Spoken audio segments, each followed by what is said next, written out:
easy. So that androgyny, you need to understand and really tap into that particular point. That union is also saying a thing or two about argument, because the true argument is actually supposed to be between man and woman. That's the learning process. So this one being that actually separated into two beings. If I'm a man, like I am, with a penis, I actually came here to study the feminine because I have a masculine perspective. So I need to keep saying, why that bitch is doing that? Why do I do it this way and she does it that way? So I'm actually looking at a mirror image of myself, studying what's up with me. And if she came as a woman, she's actually studying a side of herself. What's up with this nigga? Why niggas always do that? Why nigga always dirty? Why nigga is late? Why nigga always talking to shit? So you're actually studying it. Which makes perfect sense because there's a constant fascination. Of course, with each other. With each other. That's the other side of you. Mm-hmm. You are incomplete. Bobby used to say this to me. I didn't get it until I got it. That's why I said, you're not going to get it. He said it 1,000 times. If you're not ready to hear it, not ready to hear it. So I know people are not ready to hear this. So I'm not making a miracle. I'm talking to the people who are on the fence. This will rope somebody in who's actually reaching the peak of this level. But the average guy sitting around that we're talking about, that invisible guy that we're talking about, you ain't gonna get it. You ain't gonna get it till he gets it. Bobby used to tell me, real consciousness, you ain't gonna find it until you find love with another woman. Nigga what? He said, no, it's your heart chakra, it's your kundalini, it's your heart, it's your love. He said, but you need that other person almost like a catalyst to actually release something in you. You're the one who's letting go. You're not saying, I love her because she's this. You're the one who's saying, I don't give a fuck. Then he talked about this movie called Adaptation with Nicolas Cage. Terrible movie, they're twins. And in the movie, he's like, yeah, such and such. I'm in love with her. And he's going, man, you know, she used to joke about you, laugh at you, behind your back. She was doing this, that, or the other thing. He said, that was her problem. I was in mine, I was in love. Then, I see what he was saying when he was telling me about this. Because I'm sitting there like, okay, you know, and I understand it, that I didn't get it. But what he was trying to say was, it ain't got nothing to do with that other person. They're the catalyst, they're the gateway. It's really you being ready. That's why you say it all the time. How come you love me now? Because I'm ready to do it now. It's all on you. But he's saying, now there's a mythology about Shiva. Shiva is in that mountain. He's doing his meditations every day. He's the ultimate aesthetic. Ain't nothing but me. That's what I was doing. I was about my shit every day. Come down from the mountain, get a little doggy style, back up on my horse. All right, you know what I'm saying? Dinner, movie. I didn't know, but here, I'm gonna take down my zipper and we'll figure that shit out after. You know what I'm saying? And it wasn't even about hate or abusing. It was just, you know, there was no girlfriend involved. Bobby's always trying to hitch me up. You know what I'm saying? I'm like, this thing. So he keeps talking about how this is actually a key, a big key. So after getting Khadijah, totally releasing myself, that evil part of myself, the bitch doing it. Where did the bitch at it? That's just kind of some shady. It didn't even come into my existence. Whatever. I can come home, see her sitting on the deck and be like, you still gonna cook later? Well, who the fuck drank the last Pepsi? You know what I mean? But when you finish, just clean up because it smells funky in here. And when you fucking make you up your game. Yeah, of course, man. Go ahead. Of course, that's all fantasy. That's all fantasy. Right. That's all fantasy. Some niggas' head is coming right. You know what I'm saying? But the point is, what I'm saying is I totally released myself from her having to be a certain way in my mind as a woman. The possession? The possession. That's the letting go. Because really, you really loving motherfuckers on conditions. I love her because she doesn't suck niggas' dick on my noble road. You know what I'm saying? I love her because, you know what I'm saying? Like, you know, could you love her if you found her and suck your dick on the road? That's a hard brick right there. That's a hard brick. That's you gotta be a advanced alchemist.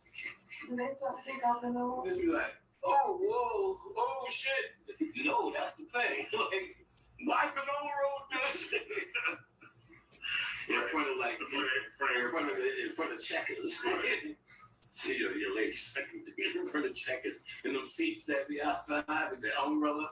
Embarrassing. Oh God, just the thought of it. You know what I'm saying? Just the fucking thought of it. Now, of course, ain't nobody gonna be there. You know what I'm saying? But these little things that actually don't exist is where most of us are anyway. You love a woman and let her be free, actually. Your first job is to free her ass. You gotta be on some rescue. Give me the gas bill, bitch. Don't look no more. No, look away. I'll take care of the gas bill. Look away. You're doing it. So Bob used to say. He used to say some debonair shit. I went to Washington and rescued Linda. I'm like, damn, that's some real circle. It's a lot of shit. You know what I'm saying? You had to do the black fight. Yeah, nigga. You know that nigga. Yeah, nigga. Oh, nigga. Double. Nigga. You got to rescue her. So I started to see, I said, less bills, no worries, no grief. Her power started going up. She gave up masculine energy. And then the feminine energy actually really kicked in. This motherfucker is the warden. Then I said, the true feminine energy is mother energy. Hands down. Because she became my motherfucking mother. Bob used to say, Linda's like my mother. Hey, nigga, you fucking love-struck ass nigga. And I see it. Like, you know, just go ahead and get there straight up. You gotta go there. Like, yeah, okay. And I'm like, cut it the fuck out. Like, wait a minute, stop the fuck. Oh, okay, baby. Go lay down. What? Like, rubbing me and shit. Oh, all right. So I'm like, God damn. So I seen it, and that's basically because, and I didn't see it in the beginning. I heard more. What's that? Why you beefing? Now, so, oh, you used to a nigga reacting, so she's already got an answer. Like, I'm no wrong guy. I don't give a fuck. You know what I'm saying? Or like, so I still hang out with my friends. Hey, we're at the movies now. Hey, we're eating dinner now. Hey, I just ordered some popcorn. Like, hey, bitch, leave me alone. I'm watching motherfucking Game of Thrones. You know what I'm saying? So she had to get used to not having to feel like she had to check in. So used to it. But like, no, fuck, leave me alone. You shit. I got Kamani's coming over. You know what I'm saying? She'll be like, I'm gonna do this. Kamani's coming over so good. Just now, with my boy, he's always down for something. So now I'm like, I have a friend too. So I just call him. And, you know, I'm like, you gotta check this, do what you do. That's not how I operate. That alone is freeing for a woman. So niggas got all these women, they trying to still keep them in check. Still these religious niggas freaking like they're conscious. Still trying to keep them in check. You free her, and that's the key. That's the first key. And you stop the jealousy. It really has to not be in you. You don't have to act like you're not jealous. You literally not jealous. But jealousy is the path to your own thoughts. This is another ritual. You start sitting there going, bitch ain't cold. Like, start focusing. They start thinking of the conversation you had. Man, Whitney. But Whitney said she was going to, you know, you start thinking of shit. Now that bitch come home, sniffing her drawers. You know what I'm saying? It's all in your mind. Yeah. It's worse for women because 9 times out of 10, the nigga cheated on them. So they got some proof to work with. You know what I'm saying? So they already coming in. See if your balls still heavy. Yeah, your balls are off it light. You know what I'm saying? I've been juicing.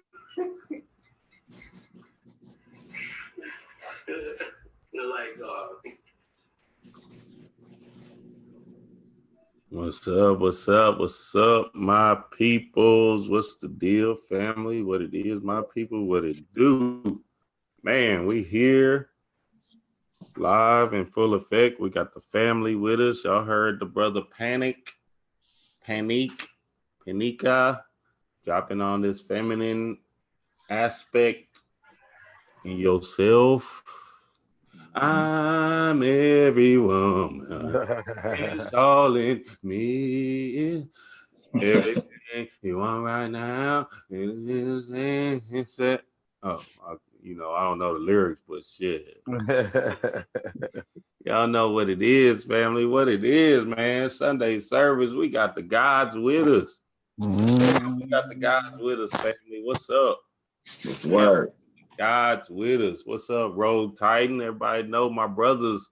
My brothers are with us. Rogue Titan, tell them what's up. Man, how you doing, man? How everybody on here doing? Hope everybody got, you know what I'm saying, ready to unload all this energy with all the creative ideas that we got, getting them downloads and going to sleep last night. So, man, let's go with this, man. Let's see what you already know what time it is. You already know we about to download. What up, Mike? What up? Yeah, shout out to the family. Shout out to the gods and Will Copprue, the gods. We here. What's up, Will? What's good? Let's roll, baby. Let's roll. What's good?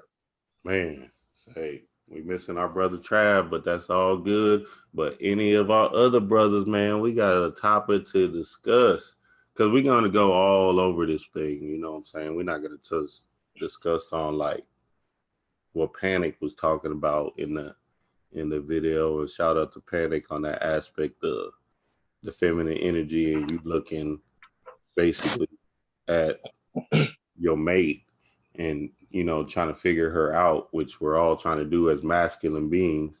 So all the brothers, all the gods on the chat room, give us y'all questions. Even the females, man, let us know what it is, man, what y'all feeling like, blah, blah, blah, blah, blah. Y'all know what time it is. Missing our brother Trav in the fire. Oh, let me say this real quick before I forget. The brother Kamani is gonna be on. The God Kamani is gonna be on the show, man. He had sent the email about his book. I had bought his book and read it, and he just sent the email spiritual. I just tapped in. I said, let me reach out to this brother, and he said, yeah, he'd love to do the show. So he coming on in 2 weeks. All right. Pretty Boss, the feminine energy, is coming on next week. So, man, y'all stay tuned for this Sunday service, man, because it's going down. It's live and in full effect for real. We here. But today, family, to this feminine energy from a male's perspective, from a God's perspective, the best way we can give it to you, the best understanding we know. Now, for me, you know what I mean, my understanding of this feminine energy is basically expressing myself without fear, doing my work without fear. And that's what I notice in my queen a lot. I understand that, wow, she does not have no fear about anything. Shout out to my queen, D-Ray. D-Ray Alive. Make sure y'all go subscribe to her page. But when I'm looking at her, I'm like, wow, she's not real calculated about this stuff. She's not real, she just moves in a certain flow at a certain rhythm. And whenever I'm tapping into this kind of chaos about myself, I start to understand that I have this creative potential energy that's manifesting in the now. You know what I'm saying? It's kind of like it's like a strong hold on you where you're just completely in the now. You know what I mean? So we're gonna dive into the concept of, the worldly views of how the mind control has manipulated our females today. But we're gonna start off with just this feminine energy inside of us. right? We're gonna start off with that aspect. So, anybody want to share first? If y'all could share the aspects or the energy, the feminine energy inside of you, and what does that actually mean to you? All right, like for me, like that's feminine energy. I equate that with chaos energy or chaos potential. Right. Or darkness that preceded light. Anything that came first, the primordial state of anything, I equate with the feminine energy. And that's why it's no coincidence that all of us come through the womb, or anything that's in existence, any material object comes forth from the realm of ideas, the realm of non-physical, of non-being, so to speak, the realm of darkness. And we bring it forth by creating a new idea, by making it physical. That's more of a masculine aspect. So when I'm dealing with feminine energy, like I said, I equate that with chaos energy, but I also equate that with creativity in itself, being able to tap into the chaos realm and doing chaos magic and just always being an open flow of creative ideas. And one of the pathways that I did to accomplish that is by merging the hemispheres in my brain, because we can look at the hemispheres of our brain as well as one aspect being the right can be the feminine and the aspect of the left being the masculine. And going about doing certain brain entrainment and brain synchronization techniques, merging those two and everything, all the thoughts that's attributed to those chemicals in those portions of the brain and becoming one with them, becoming whole with them. You know what I'm saying? So that's another way why I was able to do that. But by doing that, by my mindset and looking at feminine energy as creation itself and chaos potential has allowed me to just be open and just be always look at, like Panic talked about, looking at my wife or any females in my life, my daughters, as being a mirror reflection of me and me trying to figure out what I am, like the other half of my equation, with no ego interference whatsoever and trying to logically explain anything, but almost taking a step back and just observing my other half and my creation and being open to receive the psychic impressions or the, you know what I'm saying, the downloads that I get just by interacting with not only the females in my life that's in my environment, but nature itself. You see what I'm saying? So it's like, if you want to look at a mirror reflection of what you're thinking, you can just look outside, look at nature, look at society, the way things are running, or just look in your immediate environment with your parents or your daughters or whatever, and just pay attention to the subtle nuances that you get from the women in your life. But don't view it, don't receive the information back with the masculine or with the, you know what I'm saying, trying to figure out, trying to place everything with logic and reasoning with the left hemisphere of your brain. It's almost like you got to just be open and you just got to be the silent observer and be, you know what I'm saying, maintain your emotions. Don't let them get in the way for you to get those downloads unhindered and unimpeded. You see what I'm saying?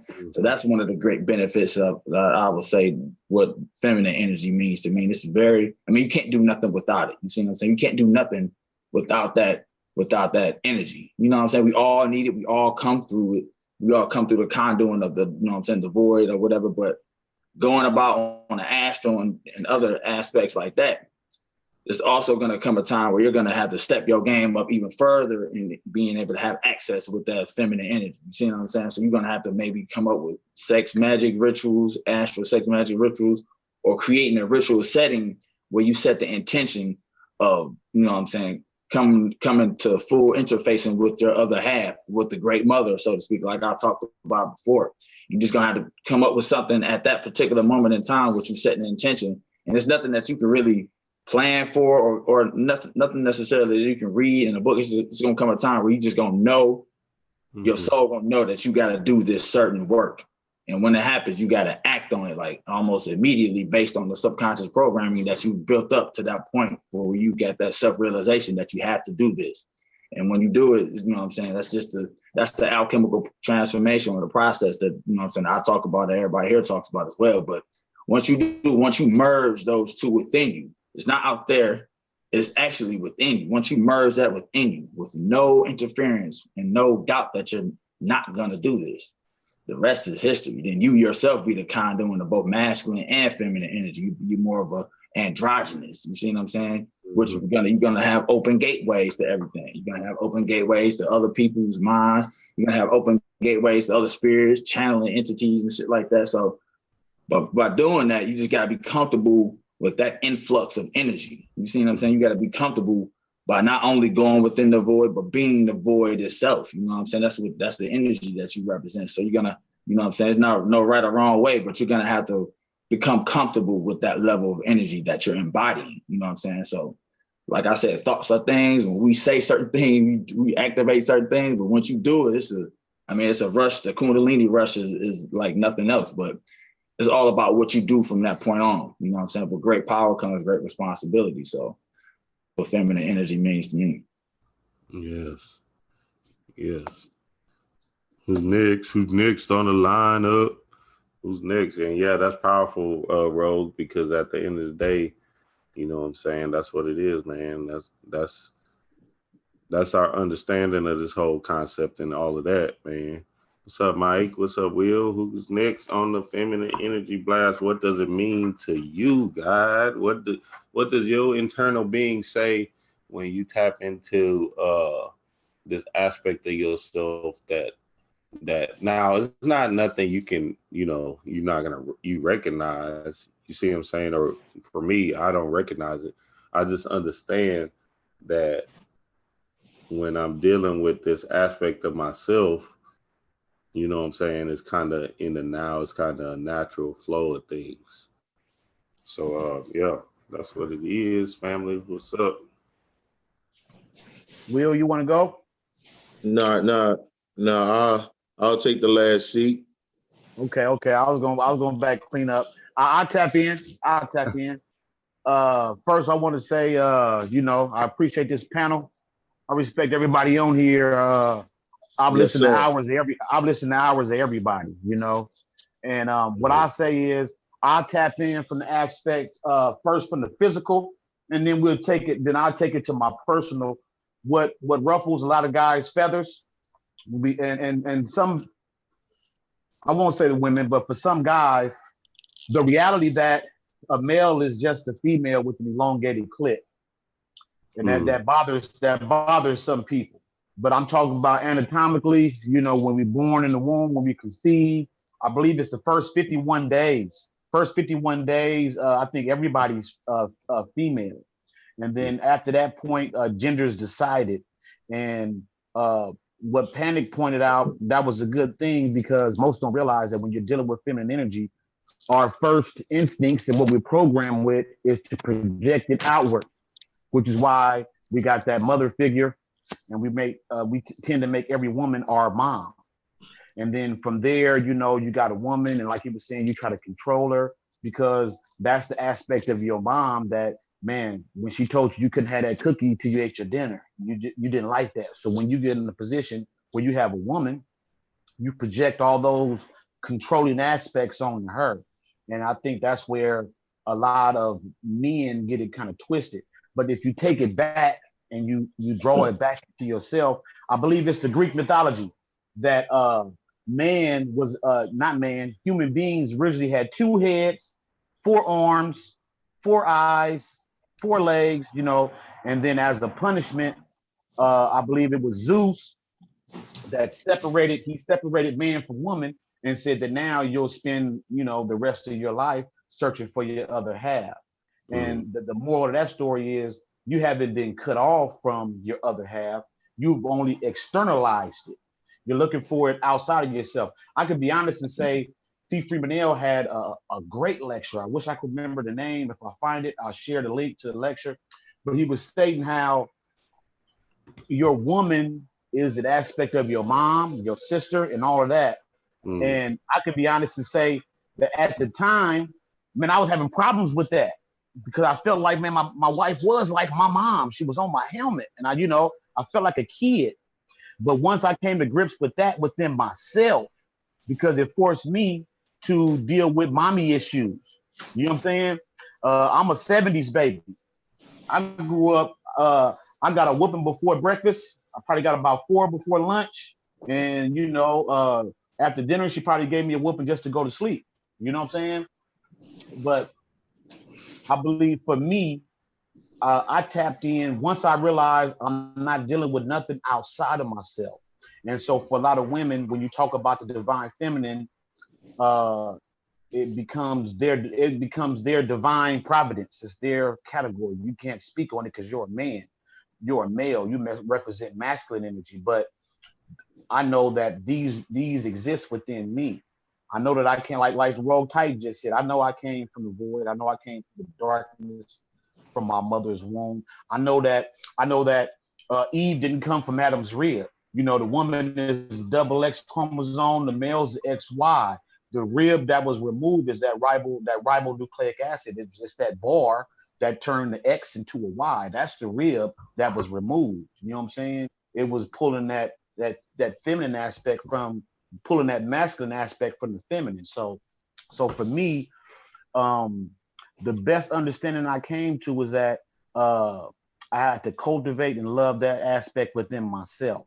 And once I did that, like for me, the first time I could say I honestly tapped in, I was obsessed with the great mother Zedekiah. I wanted to, you know, but even in that, I'll be honest and say it was an externalized thing. I wanted to evoke this presence, and it was invoked, you know.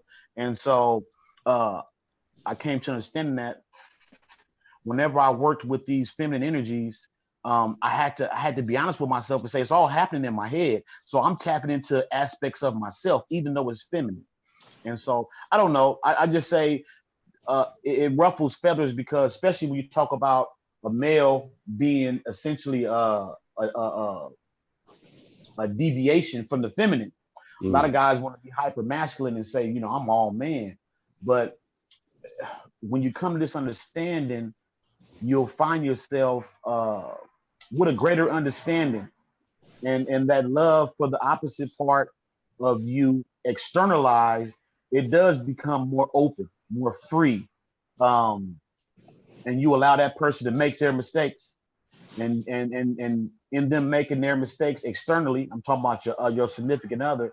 If they made those mistakes, it's about loving them regardless, or you can choose to say, well, hey, I'm just not dealing with that, you know. But Bobby pushed the feminine so hard. I think a lot of people misconstrued it in what he was talking about being solely your mate, and acknowledging and dealing with the feminine. That's not solely your mate. Your mate is there, and like the Rogue Titan said, as a reflection, as a mirror image, something you can see externally, but it's not about them. This is your journey. This is all about me, and it's about me rediscovering that aspect within me. And for most men, it's really about healing that feminine aspect in yourself. You a left brain dude. I tell you something, and I'm gonna wrap it up. There's a guy, Jordan Peterson, on YouTube. He's a clinical psychologist. He's this close to being in the coaches and don't know it. But he dropped so many jewels. And what he said was, men are actually very emotional creatures. And most men think that they got Mr. Spock off of Star Trek. You know what I'm saying?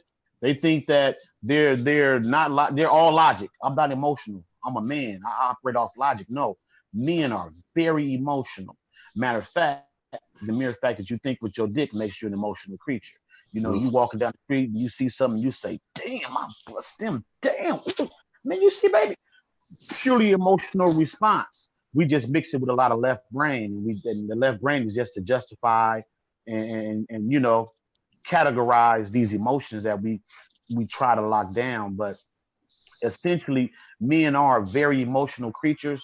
And we the best example I can give, I have an uncle, he's from down south. And he told me when I got married, he said, Michael, you'll never win an argument with a woman. And I was like, what? Man, I got facts. You know, I win arguments. But what he was telling me was, he said, little girls grow up, he said, and they have imaginary tea parties. And he said, they scold everybody at the table. Mr. Green Jeans, you sit down. No more tea for you. Mr. Buttons, sit down. He said, but how do little boys grow up? We play throw up tackle. We play king of the hill. You know, we play all these, you know, we're taught to be the king of our castle, defend your end zone. And that's the only difference, is that how we were taught to express that aspect of ourselves. we weren't taught, like you were saying earlier, Dreamwise, we weren't taught to be open with our emotions, to share them and not calculate it out and how I'm gonna say it and how it's gonna be received. Whereas a woman, she's gonna say how she feel. Matter of fact, it's an ongoing joke. A joke. You sitting down chilling with your other half, and she just break out what I think is funny, and ain't no joke coming behind that statement. She about to give it to you, and she's not concerned about how you're gonna receive it. She's gonna give it to you. So I just want to say, for a lot of the guys, it's just more about, like you said, Ro, being open, acknowledging these things, and to be honest, the only way you're gonna be creative if you tap into and go with the flow and give it the way you got it and the way it came to you, and not sitting on it thinking about it 3 different ways before I relay it. It's gonna have to manifest the way it came to you, and because that's what we consider a feminine trait. If she feeling some type of way, she gonna let you know about it, and even if she don't say it outright, you gonna know by her actions and her attitude. Man, something not right. I'm gonna hear about it. But I don't know. For me, it's just acknowledging that it's an aspect of myself, and tapping into that, not evoking it. And when I say not evoking it, I'm not saying that it's the external aspect that I'm communicating with. I'm going to invoke it. I'm going to become that. And it's not any way, shape, form, or fashion of me not acknowledging that I came here to be male. I'm expressing myself in the masculine energy right now, but nothing stops me from loving my daughters and sitting down with them and talking.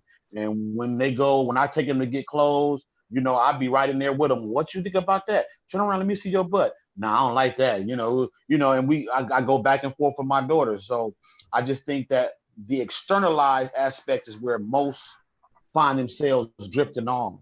And so if you think of the feminine as something only to be externalized and then idolized, as in something you don't have, as in something that's not a part of you, I think that's where a lot of people get lost.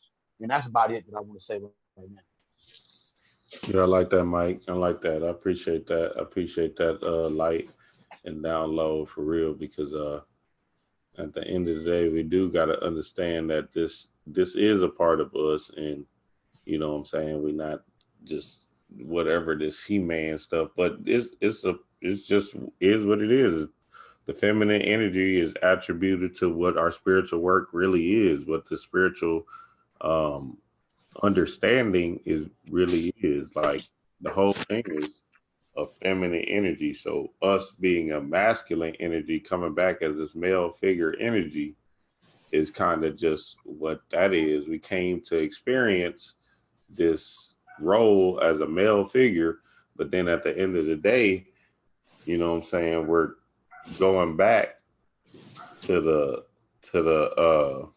livelihood of who we are, which is this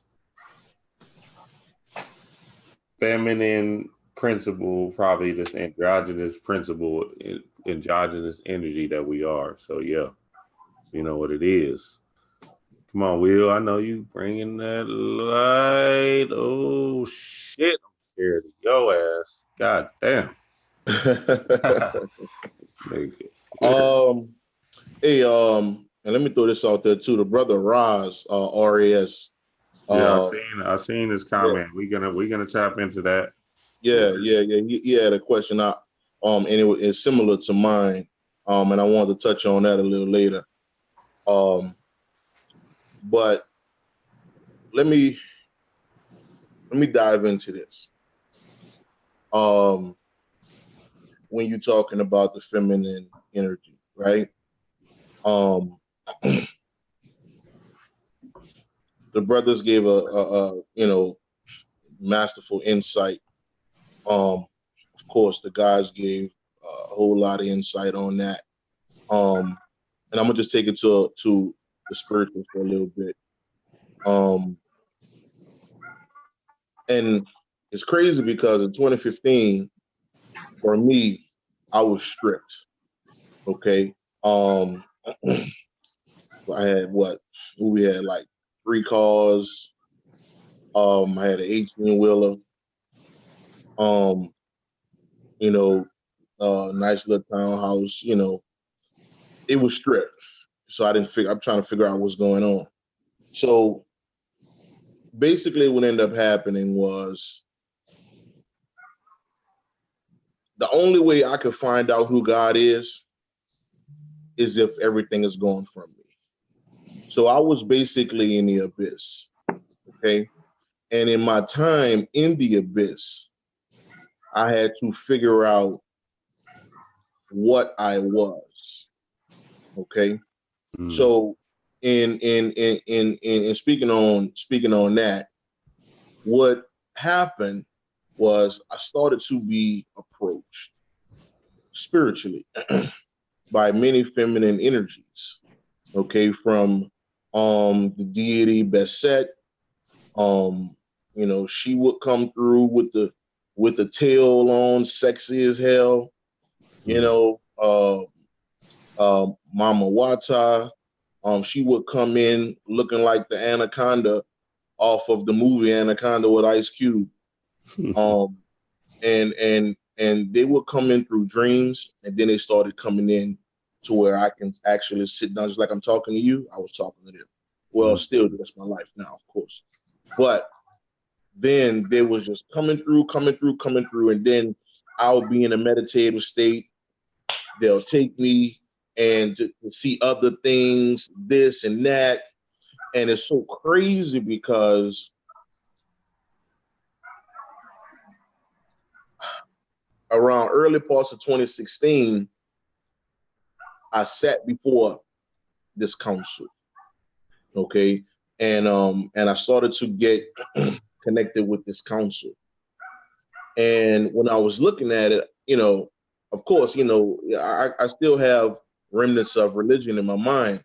So we still talking about the masculine, you know, man, you know, God, you know, things of this nature. Even though I was listening to Bobby and all of that, but until you go on your own journey, you know, that's when you really find out things. That's when you really find out what's going on with you.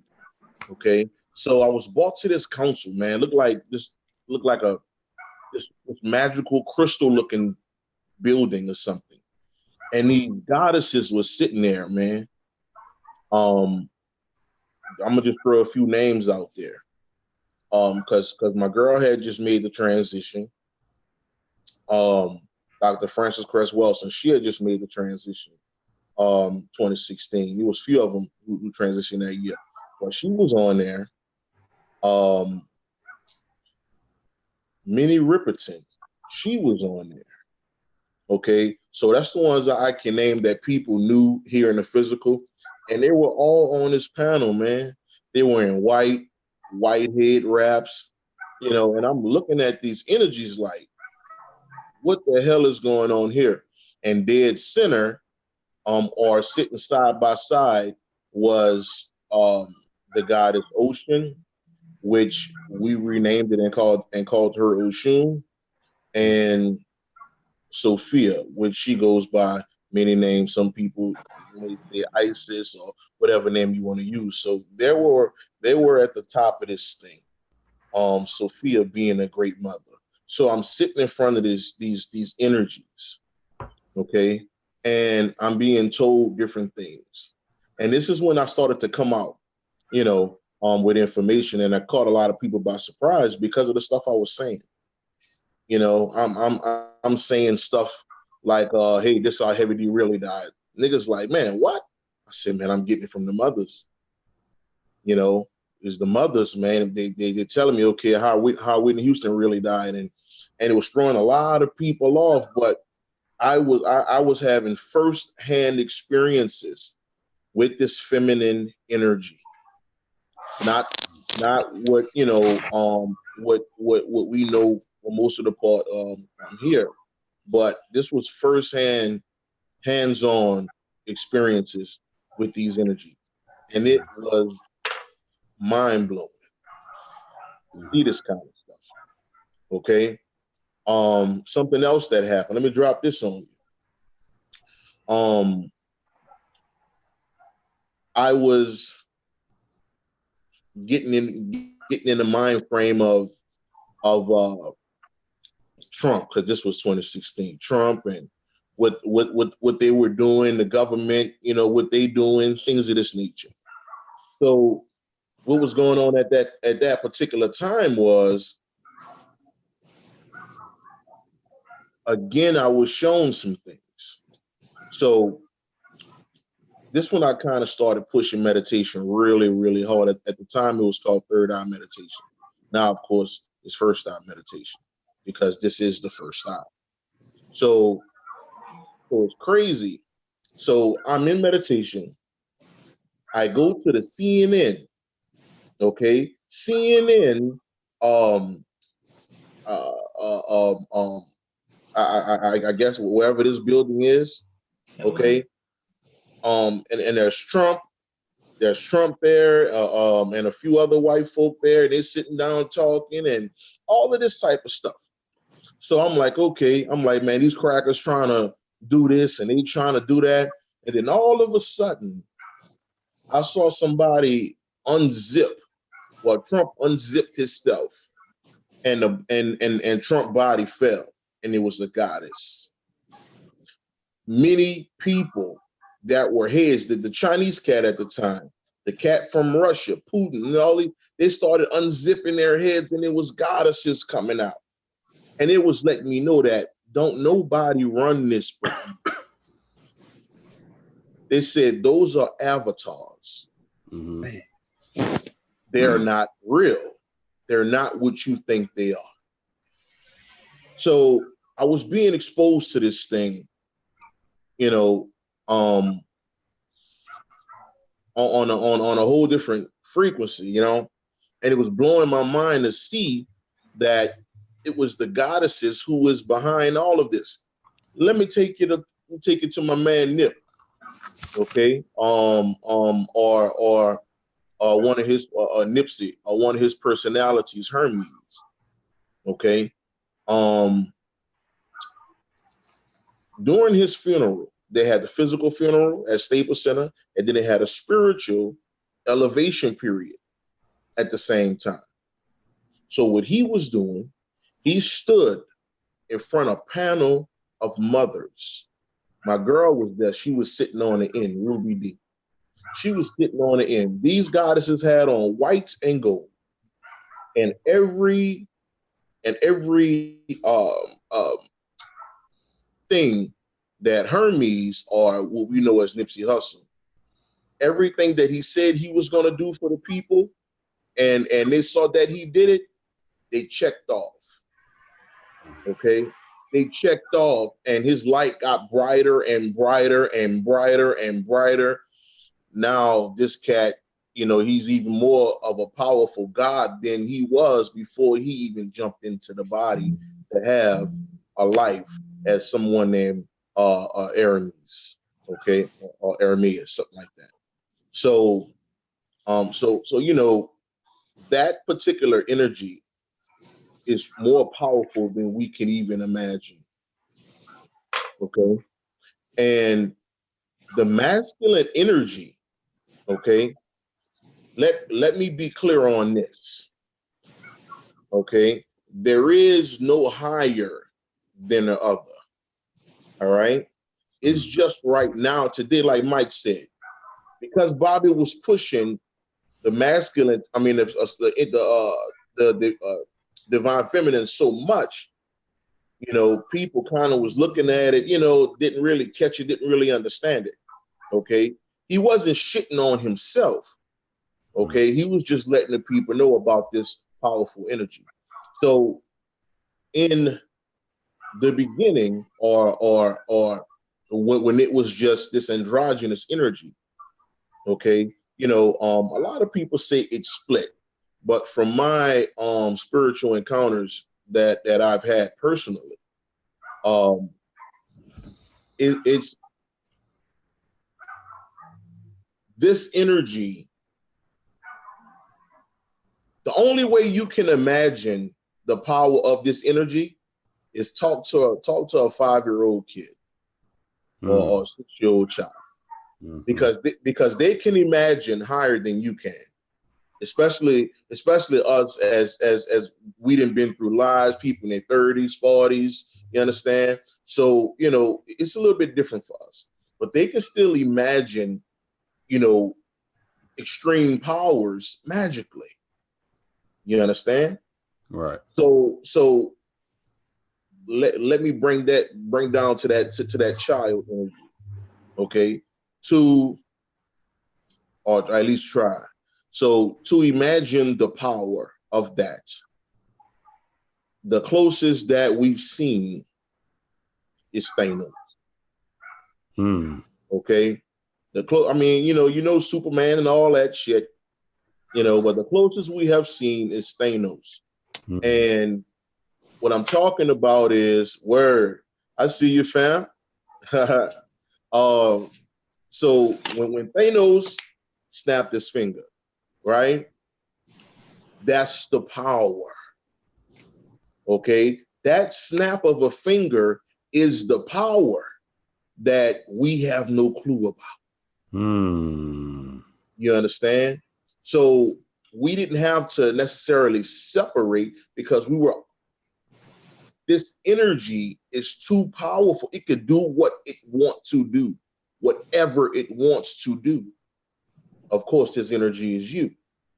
Okay, so it can do whatever it want to do. It don't have to split. It could do whatever it wants to do. And this is my personal experiences of it.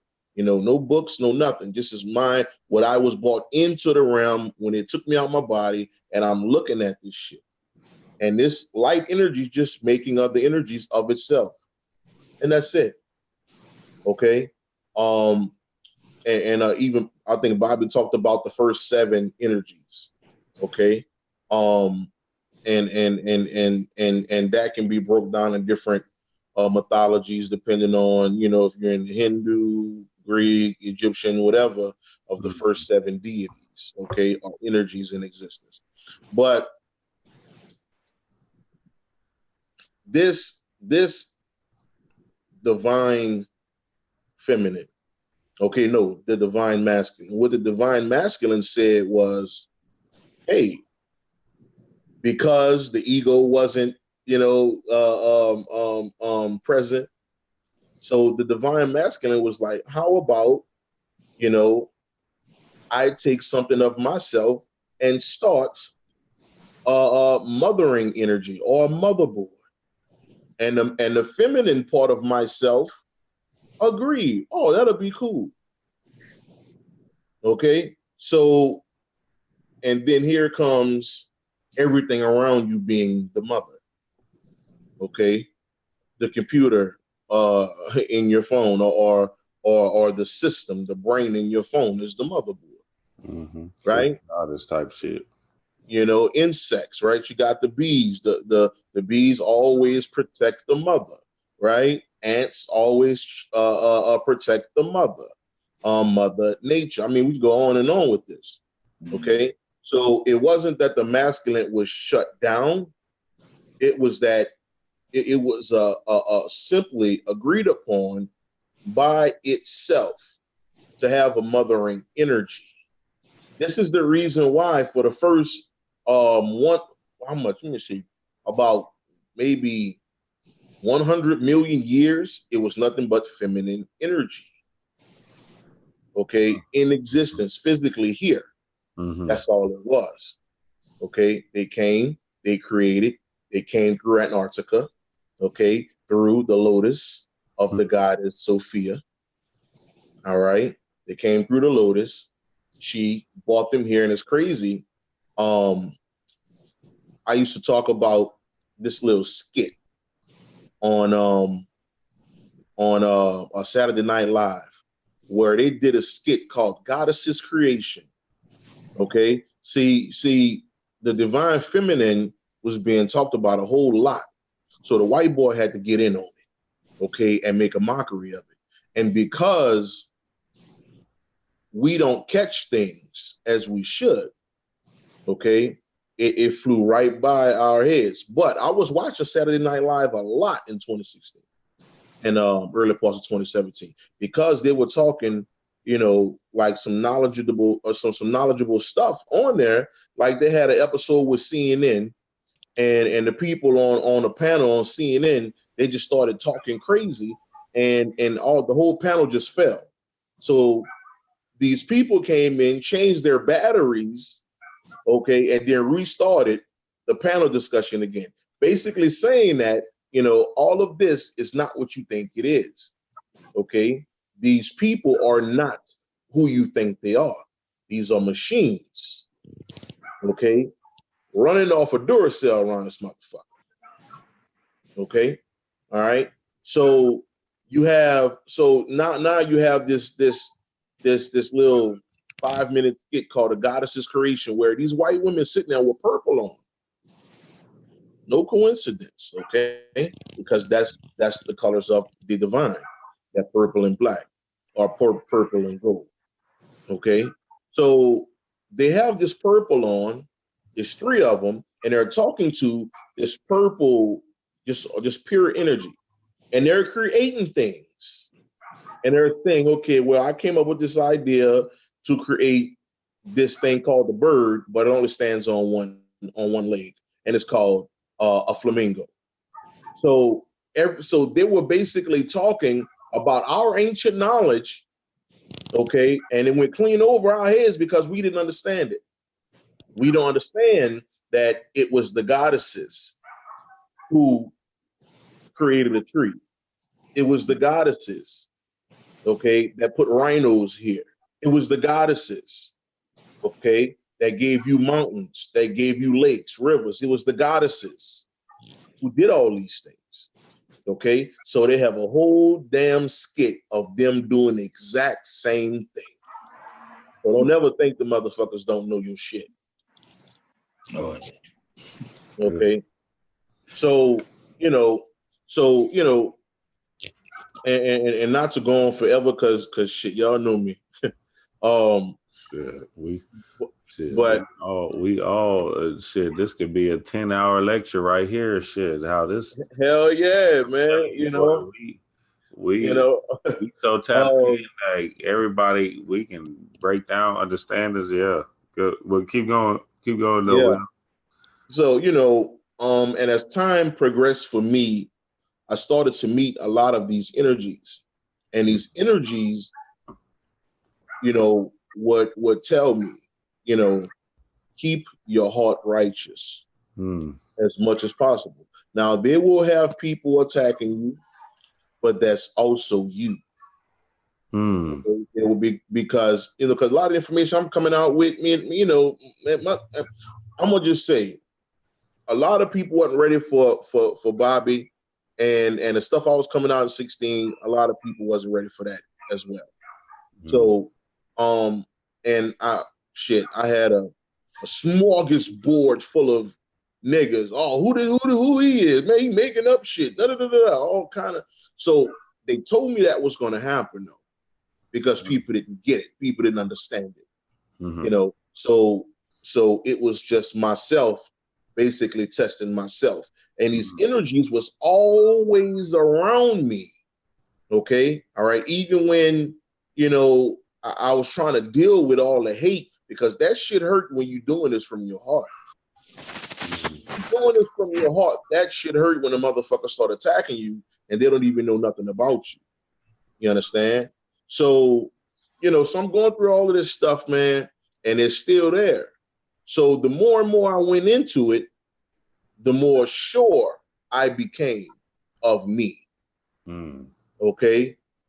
And of who I am as God. So the more and more that happened, they started to show even more so. So it was times where I would do videos in 17 and they would come through me and do the video. You understand? I had a brother tell me, Will, your voice changed about 3 different times in the video you did about the 5 dimensions of the mind. I'm like, well, damn, I got to go listen to it. I didn't know that.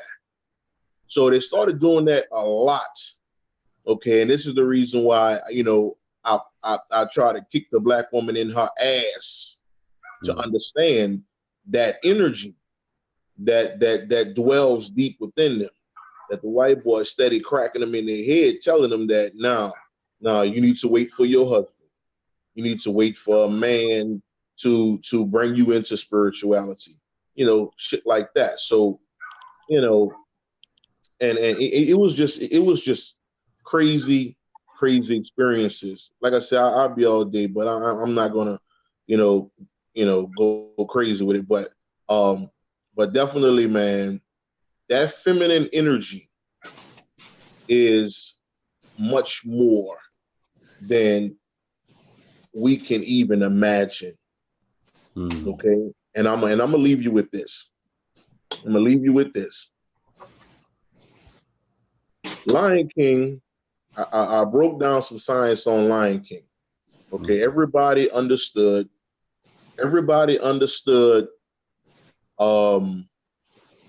The science of Lion King, Mufasa being Osiris, Simba being Heru, Simba's mother being Aset, so forth and so on, right?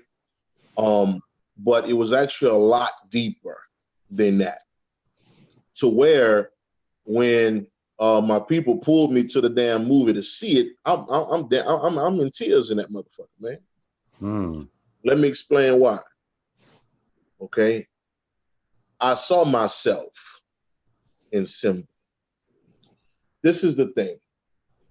When Simba was living his best life, okay, he was running from his problems. He was running from his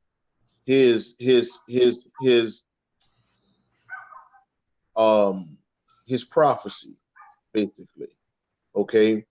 And Nala came to get him. Okay.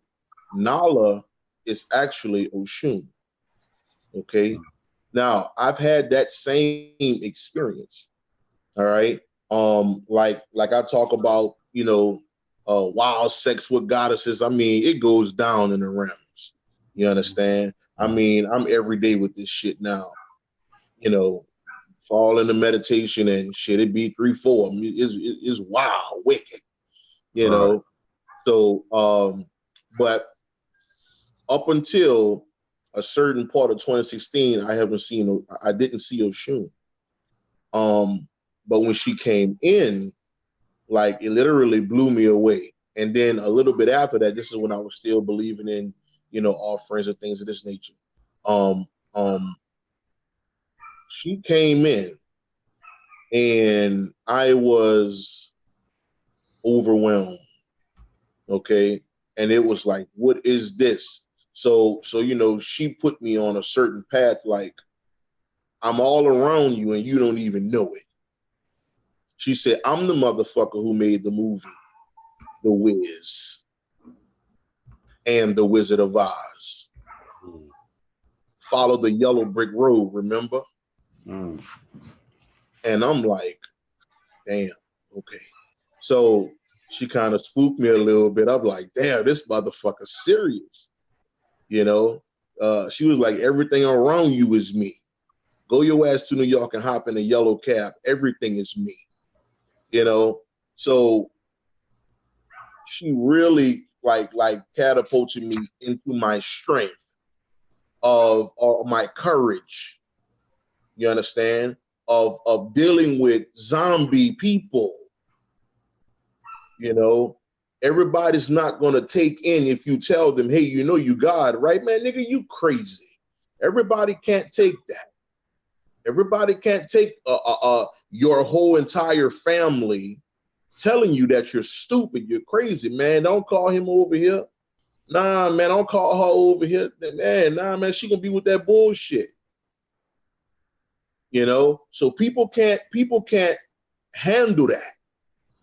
Mm-hmm. You understand? So she gave me a lot of courage, man, to where I started biting. I started barking, and that aggressive nature showed up. Just like on Lion King.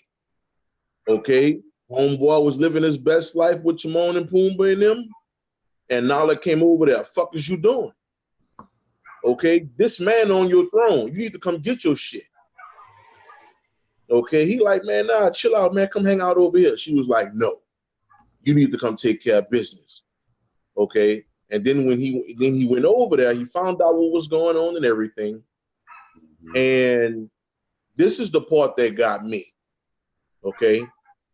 When Scar being your ego, okay, or what we know as Set, right? Which is nothing but your ego. So it's your ego taking over. This is why people today exist in that mind frame, in that I know mind frame. I know everything mind frame. Because right now, Scar, okay, is at the helm. Okay, Scar is on the throne. Okay, you should never think that you know. You should always be in a complete level of research constantly. Okay, because once you surpass books and lectures, then there's you. That's a whole nother world. That's a whole nother world, man. When you start diving into yourself, and then the realm starts showing you past lives of you when you was this white man, when you was this a homeless person, when you was this church-going woman, and you was this, you was that, millions and millions of years. Then there's you, like I said. Okay, then you really start to see shit from a whole different perspective. Okay, but this is what did it. I'm gonna finish with this. When he faced Scar, okay, Scar had his hyenas. All right, all of this is that energy of you. Okay, so Scar had him on. He was about to kill him like he killed his father, and that's what he told him. He said, "I killed your father," and then he jumped up like, "What you mean? Tell them what you did." Now understand, it was nothing but mothers. It was nothing but the mothers who were sitting there, or those women who were sitting there, okay, being I guess just a sheep, so to speak, of Scar. Okay, all right. That black woman or the woman in general who just sit back and watch the foolishness happens. You understand? So what ended up happening was when Scar said attack, Oshun said lions attack. So the mothers came in and cleaned that shit up. So he wasn't fighting alone. You understand? He needed his higher energy to help him defeat this thing. And that's what's going on right now. If you want to remove your ego, if you want to throw that motherfucker out the window, you got to deal with the feminine energy. You got to let that motherfucker consume you. You understand? It was one time where you couldn't even separate the avatars from man or woman. This is what we don't know. You understand? How you knew it was from the genitalia area. That's about it. Okay, they show you that on the movie. Go get Rudolph Steiner's book, Atlantis and Lemuria. Valerian. That's the name of the movie. Oh, okay. Yeah, the movie Valerian, they show you that. Okay, where there's these blue people. They're us. They represent us. These magical bluish type of people. And the men look just like the women. But what set them apart was the women, or the men would have these huge neck plates on. Okay, that's what separated them, in a crown. That's what separated them. Okay, but at one time it was just about the great androgynous one. This is what the Baphomet is all about. Androgyny. No masculine, no feminine, androgyny. So I'm gonna go ahead and stop there. Yeah, you dropped it. You dropped it. You dropped it. You dropping, nigga. Don't stop, nigga. Keep. Will, we need them downloads. Goddamn, that's what it is, man. You know what I'm saying? I appreciate that, man. Definitely.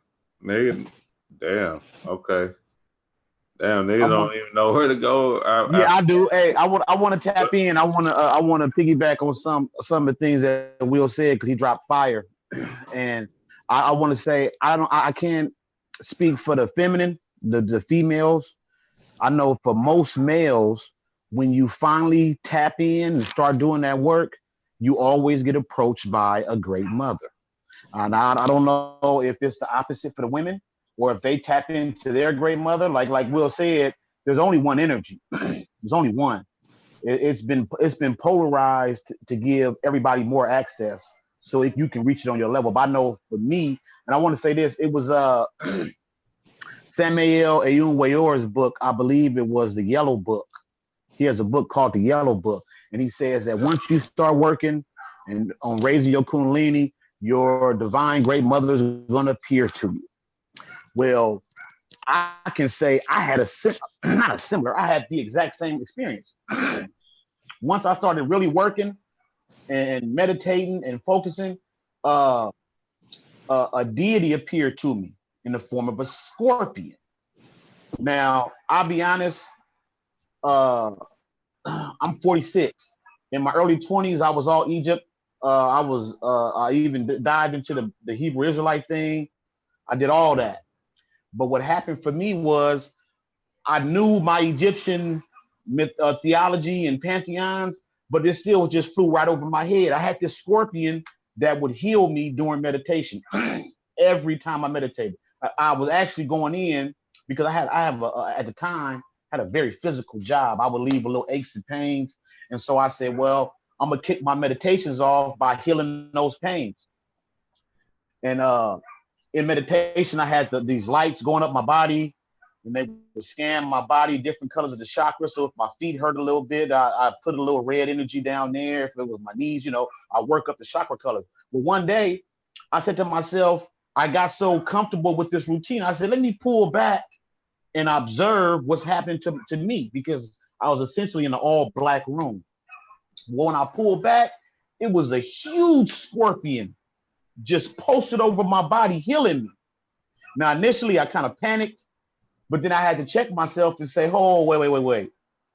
If this is what been healing me, because I was having the pains went away. I don't care if it was my toe, if it was my neck, the pain went away. Well, when I did my research, and I said, man, this is Serket. Mm-hmm. And soon as I focused in on the fact that it was Serket that was healing me, my shit shot off. It went off the meter. And I can just honestly say that I've worked with, matter of fact, I have a triple goddess that I work with constantly, Serket, Neith, and Isis. But I just want to say that I think most dudes miss this symbol that approaches them in the form of that feminine energy. Because for me, it was Serket. And like you said, Will, I can verify. Man, we got down for like 3 days one time. I'm talking about anytime. I'm not just in meditation, not just sleep. I'm talking about 3 days straight. We was fucking like mad meat. And I might, if I just gave it a little bit of my thought while I was waking up, I was right there in that scene, and it was progressive aggressively. He was getting down. But I just think that most don't recognize that, and for some reason, it is a critical part of raising your Kundalini up to that crown, getting that energy flowing. And a lot of people don't realize, like you said, Oshun came through like, man, you tripping. I'm everywhere. You know what I'm saying? I'm the it, the all, and I think a lot of people don't recognize that, especially when you're dealing with this mundane, to where I created a mantra for myself where I remind myself that nothing's happening on this realm that's not to my benefit. I don't care if I get fired from my job. I don't care if I'm short on my rent. Everything happens for my benefit. Everything. Yes. And once I came to that understanding, everything kind of it changed for me. And I had mentioned earlier, I think this was before we were online, I was working with the great mother, Zudakaius. And that blew me away when you start to see these correspondences everywhere. Will was dropping the movies, and I was just flashing. It was flashing through my head, because at the time when I was just trying to evoke this great mother presence, Zudakaius, I was disappointed. So I'm like, man, I'm not getting the results that I want. But it turns out it was all around me. In the middle of feeling like I wasn't getting my results, something moved me, and I said, man, I'm gonna watch all of the Predator and Alien series back to back in order, like it's a one movie. And so I'm watching them, and it just hit me. Oh, the Great Mothers of the Kais, that's the alien mother that was producing out those aliens, and you watch the one in particular that caught me was the Aliens versus Predators, because that tied in that whole series. But you start to realize, because movies are nothing but mythology. You go back 1,000 years, 2,000 years, they didn't have cinema, they had mythology. And that's why mythology has the same story can be told 10 different ways, because it's like a movie. You get 5 different versions of Spider-Man. It's the same mythology. We're just giving you different aspects of it. So we look at these movies, we look at life around us, and we have no idea that life is constantly sending us these messages, and it's telling us, hey, I'm right here, been right here all the time. So for most, I just want to say, anybody listening, if you haven't had that experience where your personal great mother appeared to you, trust and believe you just missed it. It's not that it didn't happen. And then what might happen is, if you didn't recognize her as Oshun, she's going to come back to you as Basset. If you didn't recognize her as Basset, she's going to come back to you as Hera. She's going to find different ways to get your attention and say, hey, I've been right here the whole time. Because the more Will says some profound shit, and we all go through these levels. You go from lectures to books, and then you look up and you just floating in the ethers. Yes. It's just me. What I'm going to do now? There's nobody else you can listen to. Ain't nobody dropping nothing that's profound. That's when you got to start exploring yourself. Personally, I worked on my dream recall and going astral so tough that I sacrificed my personal meditation. And I told myself, I'm getting it in while I sleep. Everything I'm going to do while I'm sleeping. And that was just the phase I was in, just because I wanted that perfect recall. I wanted to be in that dream. And like Will was saying, it's a panel of goddesses. They telling me this, they telling me that. There was a purple chair in the background. I saw a Chinese lady. She wasn't saying nothing. I wanted that kind of recall, so that when I woke up, and what I realized was meditation is just a shortcut. Meditation is a primer. It's going to get you where you're familiar with those realms. The Rogue Titan, that's my brother from the Great Mother. We vibe, we talk offline, and he helped me to understand that even to the astral, it's levels and layers. Man, he telling me all the time, man, we in the hyperverse, my nigga. The astral is a playground. We playing there. It's the hyperverse. And when he first dropped it on me, I was like, oh, okay, that's dope. Yeah, that's dope. But it took time for me to assimilate and say, you know what? It is levels and layers, because the astral was all around us. Matter of fact, we in the astral right now. Yeah, I'm big on Kabbalah. And if you look at Kabbalah, those bottom 3 Sephira, which is actually the planets Mercury, Venus, and the Moon, they form that last downward facing triangle. Well, below that is Malkuth, the kingdom. That triangle with the Moon, Venus, and Mercury, that's called the astral triangle. So in terms of planetary wise, it's right above us. But what most don't realize is Earth, Malkuth, is called the kingdom. Man, this is our kingdom. This is your kingdom, right? Like you said, I'm gonna go back to Will again. You can run from it if you want to, but you're supposed to be ruling your kingdom. And you can go to the astral and you can avoid your earthly duties, because Earth is your kingdom. It's called Malkuth for a reason. And we come here to do work and to become masters of our own universe, masters of ourselves. So I just want to chime in and just say, my main point is, I don't know about the women, but for men, you're going to get that correspondence to that great mother. And only thing I can say is, maybe you missed her. And if you tapped in, don't feel like you stuck with that energy, because she's going to evolve with you, and your personal evolution ain't got nothing to do with nobody else. Right now, me and Erzuli, we getting it in. We doing the damn thing. She came to me like Taraji P. Henson, you know what I'm saying? And we get how they do. You know what I'm saying? And I was missing the messages at first, because I'm saying, man, who is this woman? She's coming through But I said, man, this is Urzu. You know what I'm saying? And so I don't. Again, I keep saying it because I'm eventually I'm gonna have to speak to some women that's actually doing this work because I'm curious to know if I don't think that a divine masculine appears to them. I really don't. Like you said, Will, it's only one energy. So I don't think that they get an appearance that Zeus or Obatala come through for them.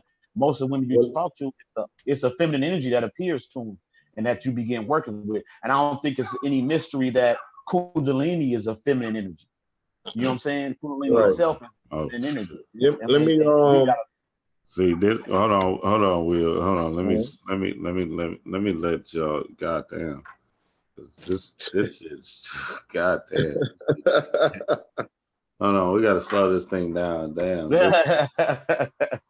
much. It's too much. It's too much right now, man. Y'all go follow the gods, Will Copprue, Road Titan, Michael Bell, Facebook, Instagram, YouTube, all of that stuff, man. Go follow my nigga Trav, all of that.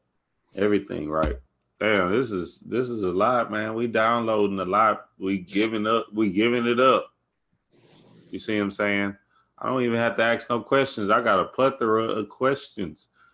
I don't even have to ask because the gods is just giving it up. We trying to let y'all understand. The understanding is the big piece. Like I got stuff that I heard Will say. I'm like, damn, I gotta tap back into that.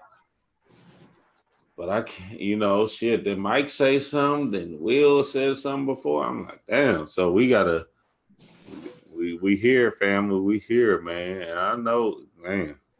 So look, family, y'all subscribe to these motherfuckers for real. Y'all playing yourself if you ain't subscribed to them. You really a dumbass if you ain't subscribed to any of these brothers right here.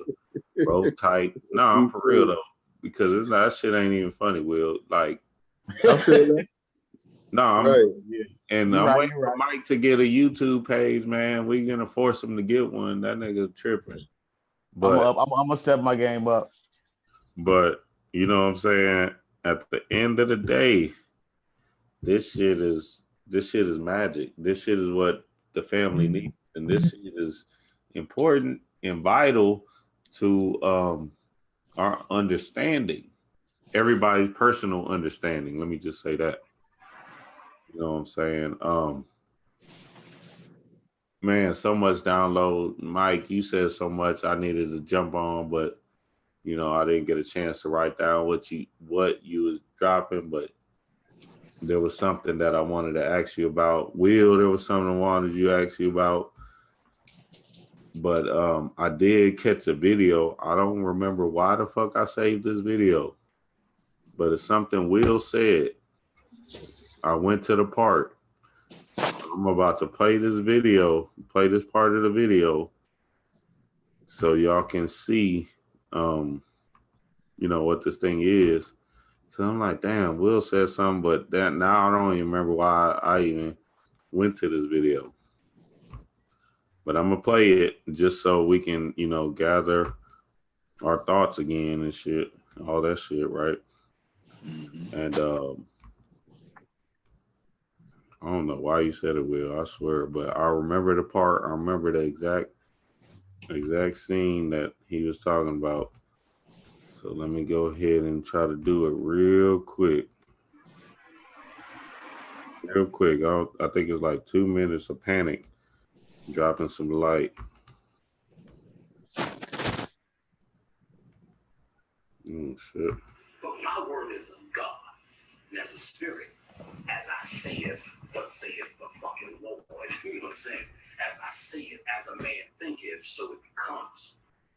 So for me to do the work, doesn't matter if I'm going to do it or will that occasion ever show up. We'll see me sucking dick on Panola Road, and I have to say, go ahead, grab his balls too, get it right. You know what I'm saying? Or I'm gonna kill this nigga. Doesn't matter. I don't have to think that far. That division is never gonna happen. But all I have to do to free myself is pull on the energy that says, I can see it in my mind. Because here's the real challenge. I tell niggas, go see your girl in your mind, sucking somebody's dick. Just in your mind. Can you stand that? Ain't gonna happen. We ain't talking about it. Can you even sit there and picture your girl sucking 4 niggas' dicks?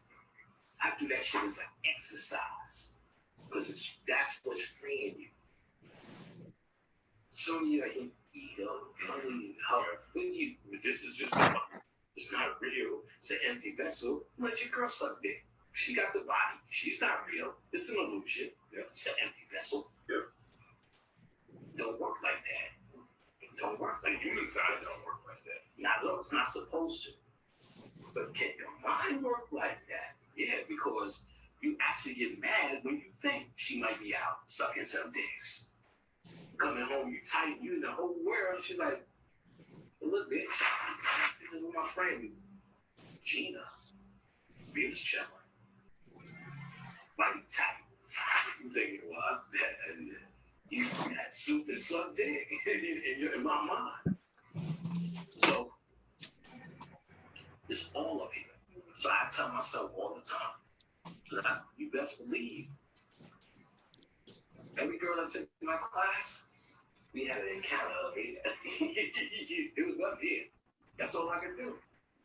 We do it all the time. I teach that in my class. Guy, you remember astral travel. All you have to do is what you've been doing for years. Thinking of the bitch when you jerk your game. Same energy field. We know how to get to bitches. We know what their titties look like in our mind.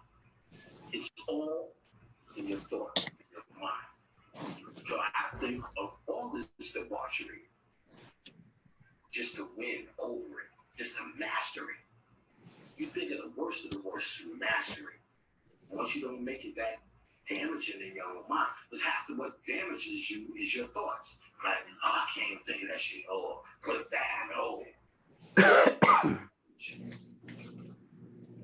Think that shit all the way out. Win in your mind. Win in your mind. That's the key. So, me and her are soulmates and became an androgynous one being. Yeah, you're there, man. You're there, family. So, yeah, man, I honestly don't remember how the fuck I remember that part. What you said something, Will? I can't remember. That's fucked up. Damn. What about the androgyny? I think it was about androgyny or something. And I just remember that part of the clip because I'm just I got a photographic memory with this whole thing. Like I can remember shit. But then I tend to forget what people say in the midst of shit. I don't know what that is. Chaos. But yeah, literally chaos for real. Yeah. But yeah, I still don't know where I was going with that, but I felt like I had to play it because it was important for the family to hear and understand what this feminine energy is when we seeing a reflection of ourselves or seeing this other side of ourselves as we came down as this masculine energy and this masculine being, and we know ourselves as this type of thing. But well, let's just say, like, not us, of course, because we understand, like, all the gods and goddesses. When you call yourself a god, you saying I understand my feminine aspect of myself. You know what I'm saying? The creativity, the potential energy, this work, this knowing aspect of myself, man, right? The subconscious mind aspect of myself that's kind of giving me this information and these downloads, and this is understanding of what we are in forever, infinite, right? This infinite energy. So, and I want to say also, powerful lecture, powerful time, man. I don't have that much time. I'm in the country, man, with my grandmas and them. You know how it go. I'm in a hotel room. Checkout is at 1:00, so we gotta dive deep in this thing, family. I'm trying to get y'all, but we might have to do a part 2, family, because there's a lot of information getting downloaded. So For sure. let y'all know what it is. So yeah, y'all just go in because man. Woo. Okay, well, let me real quick, man. I won't be too long, Rogue. I'm all ears, bro. I was Okay. pointing to you, tell you I want to hear what you got to say. Powerful. My brother Mike, man. Mike said something, and my antennas went up. Because it was some real stuff. Basically, he said he was wondering, do women have a masculine presence that come to them, right? Well, let me give you this. Some time ago, I broke down the science about an incubus and a succubus. Okay, and most people believe demons and all of this, which there's no such thing. There's only the levels of your mind, right? If your mind is at the lowest level, then demons exist. But the higher you go, you realize that was you the whole time. Yep. Okay. So I went into this information, and this was a personal experience as well. Okay. When they talk about the succubus, okay, or the incubus, basically what they're saying is when someone is having sex, these entities are coming in their bodies and get down with them as well. So it's basically the energies would have the best of both worlds. Okay, they would come in physically and get down with you and be you at that time, and then they can get down spiritually as well, because what we don't know is every day, every night, every time that we go to sleep, our true selves is having mad sex, mad orgies. See, there's a lot of dimensions of you. It's a lot of dimensions of you. Okay, and when you get into dreams, okay, you may have one part of your dream where you're learning something. Okay, and you're going through this, and maybe grandma want to come through and talk to you in your dream, or they want to show you something. But then there's the other part of you.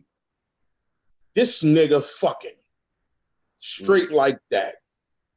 Some wild shit going down, orgies, all type of shit. You understand?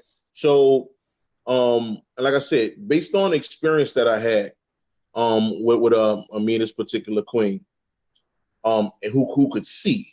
You understand? Well, me and her be getting it on, and spiritually, she'll see my face turn. My face would change spiritually. And then one time she actually hopped off me like, what the hell is that? Like something is going on. Like I saw your face change. Well, what happened was her masculine energy came inside of me to enjoy her. Okay. So yes, women do have the masculine energy that's always around them. Okay. That's wanting to, let this person know, hey, I've been here the whole time. I'm your masculine half. You understand? And we could become one. And it was times where I would see different energies hop inside this woman. Okay. And she would change all kind of colors. I'm like, what the hell is going on? So it was a constant thing going on with energies hopping inside of me, hopping inside of her, that intensified the sex. Okay. Like I tell people, once you start having spiritual sex physically, everything changes. It's not a fuck thing anymore. You understand? Shit start to change. So, and the more and more we acknowledge ourselves, and I'm gonna stop and move out with this. The more and more we acknowledge ourselves and we grow, our circle grows.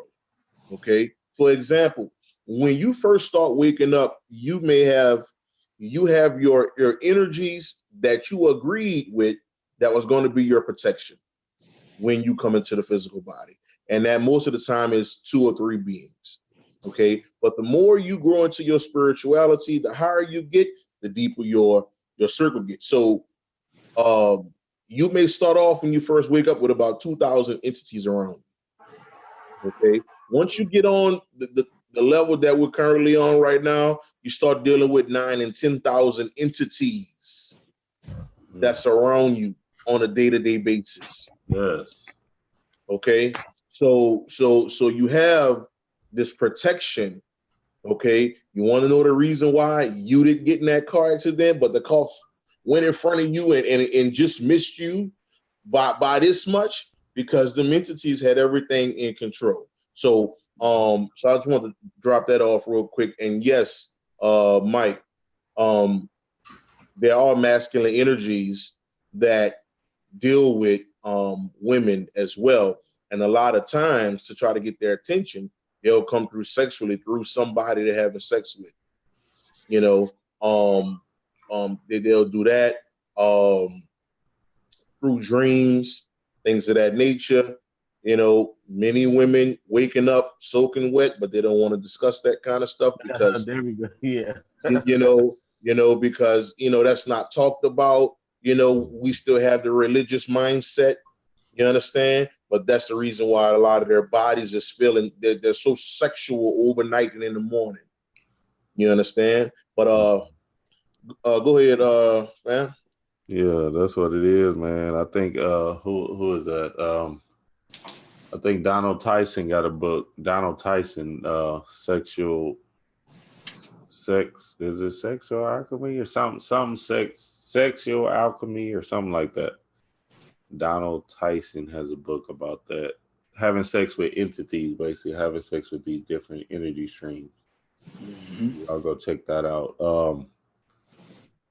Man, look, family, listen, everybody in the chat room, y'all better like the hell out of this video because the family got to understand this. Like, it's for the people that need to know.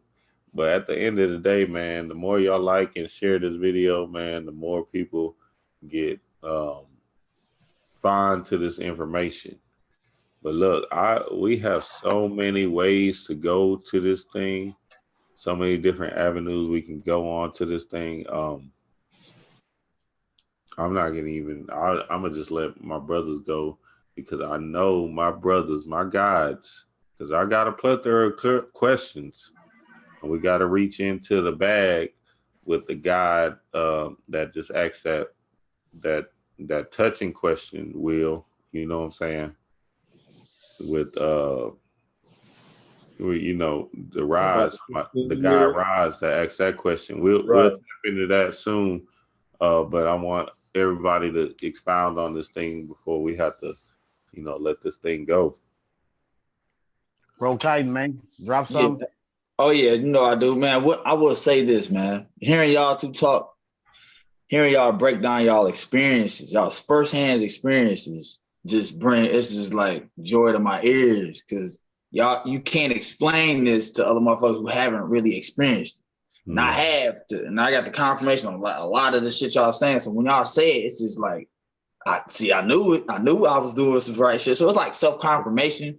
But just to hear how the energy flows and how it manifests in the minds of you two, man, I mean, that just brings me, it inspires me and motivates me further to keep pushing and doing what I'm doing. But one of the goddesses that showed up for me first was Tiamat. You see what I'm saying? I'm a big fan of dragons and snakes. And like during Halloween season, such as right now when the shit is on sale or is in stores, any types of snakes and dragon figurines and shit like that, I always make sure I get those. And I always make sure I concentrate them and activate them on my altar. So when I want to tap into Draconis, when I want to go straight access to Alpha Draconis, I can set up my altar specifically set up for where in my altar vortex, I'm going to fold space and time and I'm going to go there within the meditation and experience what it is to be in that star system. But it's within me. You see what I'm saying? And when I was doing that with Draconis, what I understood was, and going to Aruba, which is one of the central stars in that star system. And it's like surrounded by other planets that's like almost like protecting it. And one of the things that I experienced in going within this realm is that your humanity is like, you can't have human thoughts in the system. And there's no, it's almost like you got to put on a uniform of something monstrous, whatever that aspect of, how that manifests in your mind, with your creativity and your level of imagination, you will have to drape yourself or cloak yourself within the matter of something that's abominable, or a monster, dragon, something of some Necronomicon type of shit. But by doing that, you're activating on the creativity of the feminine energy that you have to create something, the energy that you have to bring forth something into manifestation. You taking like clay and you using your creativity, your imagination within the void to fill in the blanks and bring forth light. And that's where the masculine aspects comes in and having a, you know what I'm saying, a role to play in your creation or your experience that you want to have. So setting your intention and having a clear goal with no interference, as far as like, or no interference and nothing that's going to come your way with your thoughts that's going to stop you from doing what you're doing. You can't fail. So that's I'm telling you right now, one of the most rawest divine feminine energies is within the Alpha Draconis system. You see what I'm saying? I advise anybody just to start like looking back at that. Because when Panic was breaking down his video, when he's talking about, you know what I'm saying, with the musicians coming from Pleiades and things like that, like Sirius, I immediately just got a confirmation. Like, I know what I'm saying, I got to go to Draconis. I don't hear people talking about Draconis too much. So I started looking up all my research on that and then doing the meditation at night. And I went, you know what I'm saying, communicating with Tiamat on my altar. And then that's when I got the confirmations or getting the downloads on how I was going to do this ritual that I did. You see what I'm saying? And when you go there, I'm just saying, it's just an awesome experience to be able to have that feminine aspect and you activate it with no interference, no, you know what I'm saying, no trying to stop the energy from expressing itself. You see what I'm saying? Because we're holistic people. So by merging the feminine and the masculine, like you said, like we all been talking about, we become the androgynous. But by being that, you have open access to everything imaginable and unimaginable. You see what I'm saying? Both dark and light. So by doing that, but by setting the intention and the goal, and you want to experience something like this or experience, you know what I'm saying, going to Sirius B and dealing with your Akashic record or whatever it is, you have that power to do it. And that's why I always say, with great power comes great responsibility. And like Will talked about before, having a heart light as a feather, you know what I'm saying, having a childlike mindset, but being responsible and being clear with your intentions when you're interfacing with the deities or the goddesses that you have within yourself that's projected outside of you by these protective deities that we have, that's, you know what I'm saying, that got our back as our guides or whatever. So I always sit amongst my council, and I always, before I do anything, it's like a checkpoint. You go into another country, it's like customs. To check and make sure you got your paperwork right before you get access to whatever country or state that you're going into.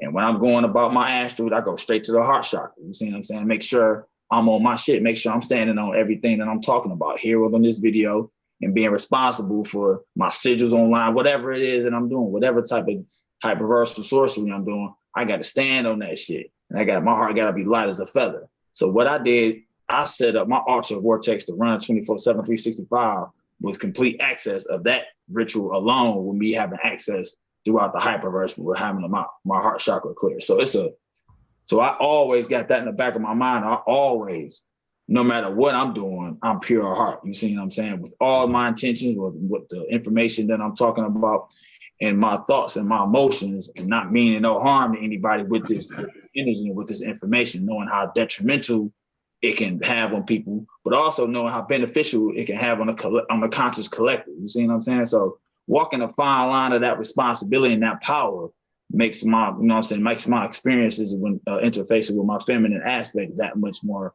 profound. So like one of the greatest things that I did, like you talk about astral sex and sex magic. What I had to do, bro, I had to literally just connect with my goddess self and actually have sex with my physical self. The total opposite. I displaced myself. It's like, I'm gonna go inside the goddess. I gotta experience this shit from the other side as well to interface with it. I can't have no prejudices with this. You see what I'm saying? If I'm really androgynous about this energy I'm talking about, I gotta experience it from both sides. And what I did some simultaneous type of shit. It was like a damn snake pit, an origin. And I was everything and everybody in it simultaneously, just getting that and absorbing that energy and conserving it and using it. You see, and using that creative potential to do whatever it is that I want to do. You see what I'm saying? But being responsible with knowing that we're not just men here, and women not just women here. We're androgynous. We're one. We're holistic. That's why I say outside of space and time from Kenneth Grant, we're one entity. We're one being, you know what I'm saying, under the illusion of being splintered off into separate individuals. So like when I hear Will say what he said, and then, you know what I'm saying, Michael saying what he's saying, and how everything is like connecting with the shit I'm experiencing, with the shit y'all experiencing, this is how I know, just more confirmation, not like I needed it, but just more confirmation that this shit that's going on, absolutely everything that we wanted to have happen is absolutely just the best shit and astonishing something to experience for yourself. You see what I'm saying? Because you can't really, there's only so much you can do. You're going to get to a point where you're going to have to act on this sorcery that you've been working with, your subconscious reprogramming. You can't listen to Bobby or Panic no more. You got to actually do shit in the moment. You got to do it fast, or you might get fucked up depending on where you at. But knowing that, hearing you guys talk about that shit, like I said, it just brings me joy to my ears. And it's going to be something I'm always going to remember. Even when this video over, I'm going to go back and listen to this shit and just get them downloads from everything y'all talking about. And I just want to let y'all know that I appreciate the hell out of y'all information. Straight up. I'm about to break out some of my feminine energy right now because shit, I'm about to cry and shit. Nigga about to be teary-eyed and shit in this whole year, everybody. That's love, man. Ain't nothing wrong with it. You know what I say? Oh, go ahead. Go ahead, my man. Hey, Mike, look, nigga feeling passionate and shit. God damn, y'all dropping so much information, so much light. God damn, I need to step back. Let my bitch ass step back and just shut it. Hey, I want to say something real quick. I'm about to let you go, Mike. You know, I'm about to let you go because shit. I just want to say real quick, just from what we've been talking about today, it hit me just now that there's actually one central theme between everybody's been talking, where we're discussing the divine feminine from a masculine perspective. But I think that what most people don't realize is there's only energy. It's not masculine, and it's actually not even feminine. It's just energy. The only way we can comprehend them is in those terms. And to put it on a more, I don't want to say mundane terms, but those on this path, I talk a lot of shit on Facebook about whether you're a light side or a dark side worker, whatever it is you're doing. But my point I'm trying to make is there's only energy. Yeah. If you saying you're just a light side worker, you missing out on the whole party. It's like you at a party and you just standing over there by the punch bowl. Come on, man, Mike. they over there. They freaking against the wall over there. They over there popping pills in the back. They doing this. They smoking weed on the front porch. It's only energy. And once you reach that point, you can casually drop Baphomet like Will did, just like you talking about going to Sonics to get you a DQ treat. It's just energy. It's just there to be accessed. None of it's dark. None of it's light. I try to always make this point that we only see out of the visible spectrum, we cannot see 99.96% of visible light. We only see 0.04%. So what we call darkness is just light we haven't even seen yet. And what we call in light is actually the darkness. You're only seeing 0.4%. That's why when you go into the dream meditation, you see a color green that you can't even describe. You'll see a color purple that's not really purple. It was kind of reddish, but it had gold. You can't even describe these colors because it's like in the Matrix when Neo first woke up on Nebuchadnezzar, and the first thing he said to Morpheus was, "Why do my eyes hurt?" And Morpheus told him, "Because you never used them before." You know what I'm saying? And so I just want to say that while we're talking about this feminine energy, and I've seen some of the goddesses in the chat room, like, y'all need some goddesses here. But the point of this exercise is to show that there is only energy. Now, if you choose to work with it in terms of masculine or feminine, you knock yourself out. But it's only energy. It's not nothing dark. And it really ain't, it's only about light that you haven't perceived yet. Most people don't even know your epidermis, your skin. Your skin is made out of the same, the whole surface of your body is an eyeball. The whole point of your skin outside of protecting your innards is to absorb and collect light. We are here to download this light. And a lot of people, especially melanated people, you know, we love being in the sun, but then we've been indoctrinated. People pack on a ton of sunscreen. You might wear a long sleeve shirt because who want to get dark during the summer? I don't want to get blacker, so I'm gonna cover up. But really, we're here to absorb light. There is no darkness. And the main thing that I got out of all of this is that it's just energy. And Will answered my question because I was just curious, like, does a masculine energy appear to women when they first come to their awakening? Because most that I've spoken to, it's always been a feminine figure. But like Will said, yes, they do. Now, whether they want to talk about it or whether they're cognizant of it, they might not even be aware. But the thing is, it's all energy. And you get, it blows me away when I get these people that think they spooky. They on Facebook, they think they spooky. I'm a demon lord in the astral. You don't want to see my real form in the astral. Man, you a Care Bear to me. You're a fluffy Care Bear. You make me laugh. There's nothing like you, like, I forget who said it, but any demon you see, man, it's just an aspect of you. I dropped it, I think the last time I was on the Love Lift Life, I was in the astral and I saw a vampire eating a baby.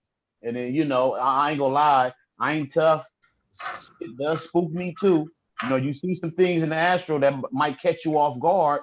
I looked and I said, what the fuck is that? Mm-hmm. Just with that thought, that thing dropped that baby and was in my face, you know, breath stinking, gore coming out his mouth. And without even giving it thought, I just said, hey, I love you, man. You know I love you, right? Mm-hmm. And he went back to what he was doing. But the point I'm making is scary, all that stuff is subjective. One of the most frightening dreams I had, I think I told Roll Titan about this a while back.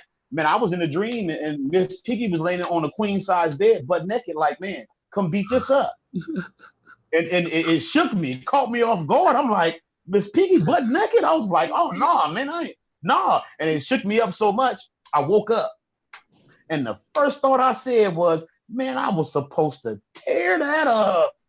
And I was like, no. So I ain't gonna lie. For about 2 weeks straight, I just worked with Miss Piggy energy. I was posting her pictures and talking to Miss Piggy all day. Because I said, man, I missed a hell of an opportunity. But I'm saying that to say that that caught me off guard and actually woke me up. Mm-hmm. For somebody else, it might be some monstrous demon, but that caught me off guard, shook my game up, and it woke me up. And that's one of the things that tell me that there ain't no demons. Succubus, incubus, Baphomet, whatever you're scared of your own mind. And working with this from a masculine perspective, working with the feminine is actually saying, I'm not afraid of the dark. I'm going to go into the dark with my head up and I'm going to work with what's there. But that's all. I just wanted to tap in and say that real quick. But man, whenever I get together and I can build, I love it. Like Will was saying, I'm in a perpetual state of wanting to know. Yeah. So we master students all the way. I always say, I'm just a student helping other students with their homework. I keep good notes. Keep good notes. So if you got a question, even if I think I already dealt with that, I probably got a good note on it and I'm gonna drop it on you. You know what I'm saying? Yeah. But for the most part, we just here to learn and to experience. It was C. Freemanell who said that we come to Earth with pleasure bodies. Most people don't get this. They think that we here just to suffer. No, we have a pleasure body. But the mere fact that you can experience pleasure means that pain also exists. And if you didn't have pain, you wouldn't even understand what pleasure is. So we come down here to experience pleasure as well as pain, because you got to have something to push off of. If you were just floating around in a void of space, there is no up, there is no down, there's no left or right. You're just kind of floating. But we have pleasure bodies. We're here to experience. But the thing about it is, don't let the experience govern you. You know what I'm saying? You kind of want to be open to that creative aspect where if you do see a scorpion that's healing your body, and I say this, I want to add to that too, what I said, I had the scorpion. Now, once I saw the scorpion in my meditation and that it was healing me, I took it to the next level. And I haven't shared this with anybody. once I took it to the next level and realized it was Sir Cat and she was healing me, well, my healing sessions took a whole different turn. It was no more lights. Sir Cat would appear and it would be just thousands of insects. And they would feel every hole on my body, go through my nose, go through my ears, go through my mouth. They would just invade my body. And some of the best healing I ever got to this day. If I ever feel like I need that healing energy, I call on Sir Cat, and man, just thousands of insects come and just fill me up. And when it's over with, like a spray of like darkness come out my mouth, man, I'm healed. Whatever's bothering me is gone. So for somebody else just hearing this is like, they might be like, oh my God, that's demonic, that's whatever. But you accept it how it comes to you, because these symbols we get in the dream and meditation, your brain can only communicate to you on your level. Now, sometimes you get the complicated dream, you don't understand the symbols, you just out of touch with communicating with your mind. So the scarier the image, I always tell myself, the more powerful the message. And I run with that, even if it is Miss Piggy. I promise this, I'm gonna put this up to the ethers. Miss Piggy come through again, we're gonna get it in. I'm gonna be eating raw pork that night. Facts. Man, say Mike, see, that's why I gotta take notes during these damn interviews, because at the same time y'all be saying so profound, so powerful stuff that I got questions on, that I actually have to jot that shit down, because then y'all come to another aspect, because I'm a attentive listener. That's shit. I can hear everything the family is saying, and I'm just in the zone of what y'all are saying. So one thought will come and then another thought will respond. But damn, I had something I wanted to ask you, Mike, but that shit disappeared like a motherfucker. And I know if I do listen to this playback, shit, damn, I'm gonna kick myself in the ass for that. But damn, it was so powerful too, and it hurts me. You know how you had that feeling where it hurts because it was supposed to be acts, but that's all good, man. If you forget it, you forget it. Damn, where we at, family? Where we at, man? Go subscribe to these brothers, man. Go subscribe to all my brothers, man. Y'all know what it is. I need to post their links. Their links is gonna be in the descriptions. Make sure y'all subscribe. Stop playing yourself, man. If you a true worker, a true spiritual worker, like I say, fuck woke, do work, then go subscribe to these guys. And even me saying that right now, let me let y'all know, shit, I'm still trying to figure out that question I was asking, but damn, I need to come to you. It's gonna come to you when you're not thinking about it. Exactly. You can be like, oh, go ahead, Will, man. I know one of y'all go ahead. I got so many questions, but man, look, listen, brother, I get kicked out of this hotel at 1:00. Man, we got to keep these things nice and sweet so everybody can drop these downloads, because best believe, though, family, there's going to be a part 2 to this. Yes, I already see it. There's too much. We didn't even get to nothing. Yep. God, we didn't get to nothing. We just got to the downloads that we feel. I know that's the exciting part, That's the crazy thing, though, Rogue. You feel me? And it's still profound. And it's still and it's so profound that it's like it's amazing magic. And like this video, share it, do whatever y'all have to do, because y'all know what I'm about. I'm about learning and understanding and growing in our understanding. Shit. But Will, come on. Yeah. Shit, look, take it easy, Will. We don't need all this powerful download. Look, it was something My man Ant-Man in the comments talking about when I'm coming back to Buffalo. They took care of me out there, man. It was awesome. Buffalo, New York. But Will, we got to remember that point that the God Rise. Right. Let me touch on that. Yeah. Okay. Let me touch on that. The brother asked, where do he go now? He said he was married for 15 years, and he's separated. Well, from personal experiences, okay. From personal experiences, I went through a similar situation. Married for 10 years, in a relationship for 15 years. Okay. So what ended up happening, this is what usually happens. If you come into consciousness, okay, or an awaken with someone, it's a 95% chance y'all will do this. Okay. All right. If you come in it with someone. Now, if you meet somebody later on the journey, then, whatever. But if you coming into this thing and both of y'all was on the same mind frame, Christians, whatever, and then one of you woke up, okay, one of you went a certain way, because a lot of times this is what happens when people come in together into the thing, okay? One person may be into it a little bit more than the other. And the other one is just going along with it simply because they have love for you and they don't want to hurt you. Okay. So what the realm does, or your higher self, what your higher self will do, your higher self will take you away from that person. I'm going to tell you this now.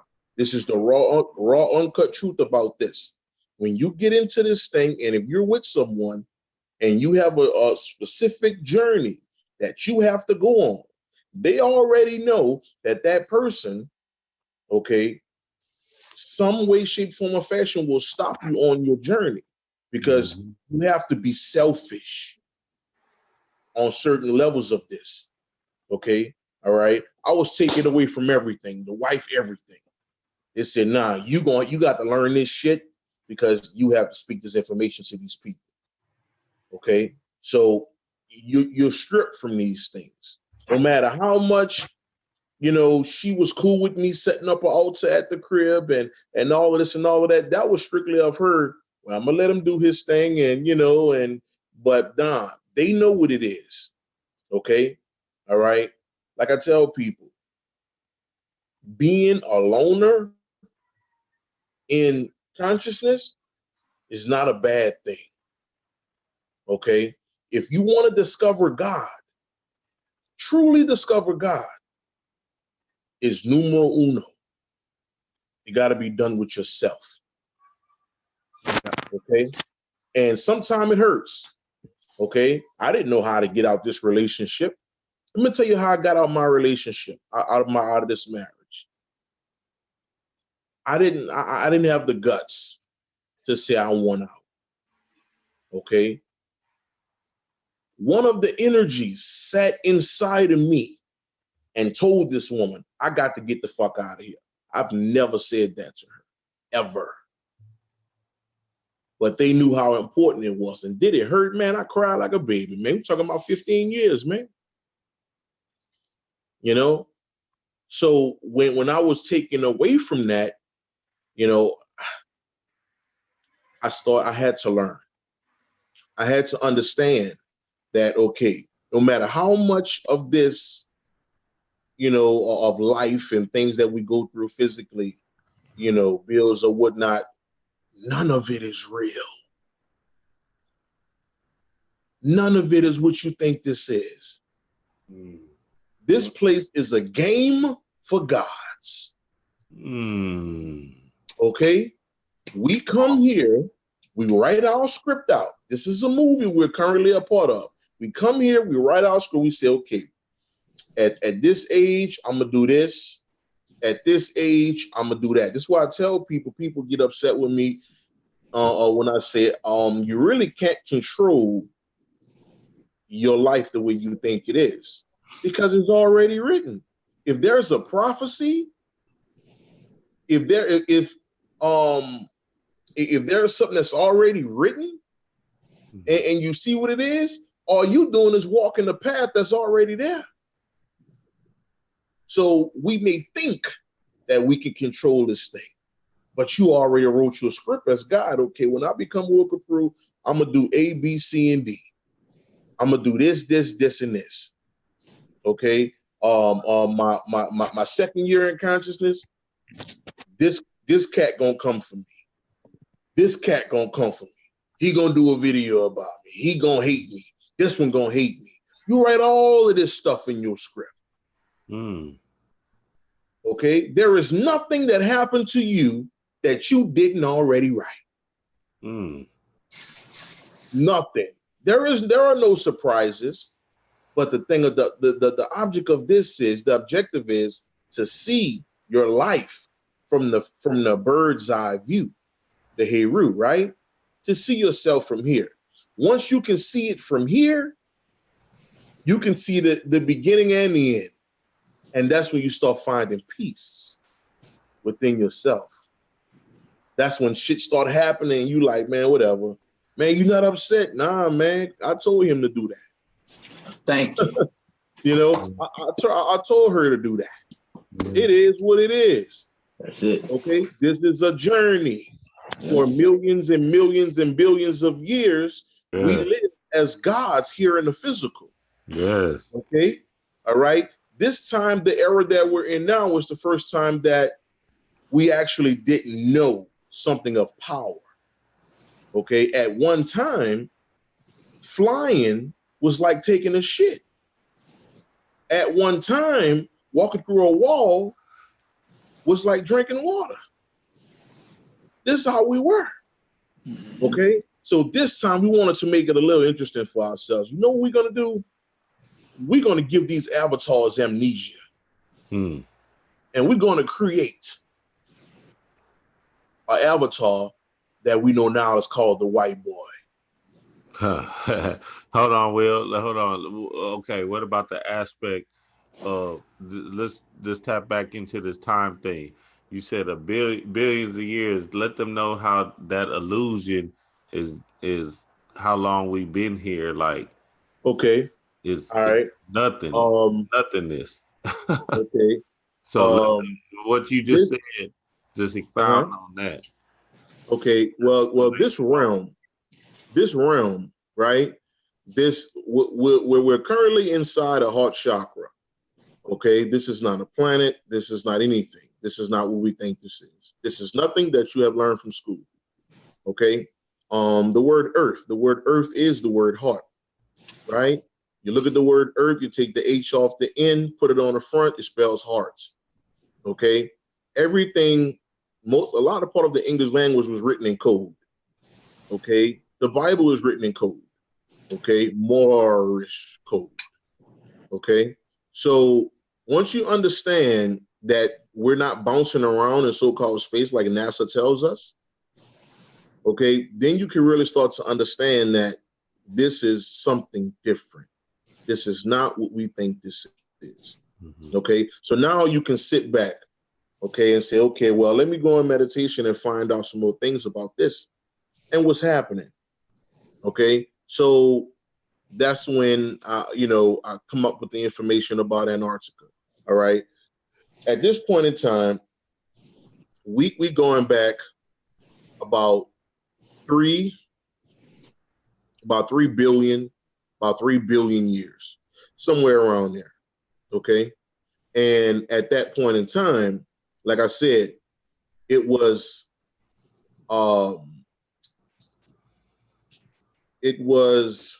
trial and error. Okay. Because when we first got here as gods, all right, when the goddess Isis, this is why the Bible start off with Genesis or genealogy of the goddess Isis. This is why that word is first. Okay, because that goddess Isis was the first physical being here. Okay, so when she got here, it was trial and error with the avatar. Okay, our avatars used to have tails. Okay, some avatars came with wings. All right, it was a lot of things that we did to make a perfect avatar. And it's so crazy because my man Maurice White, Bob used to talk about Earth, Wind, and Fire. Okay, that sometime they would get downloads or they would tap into some shit.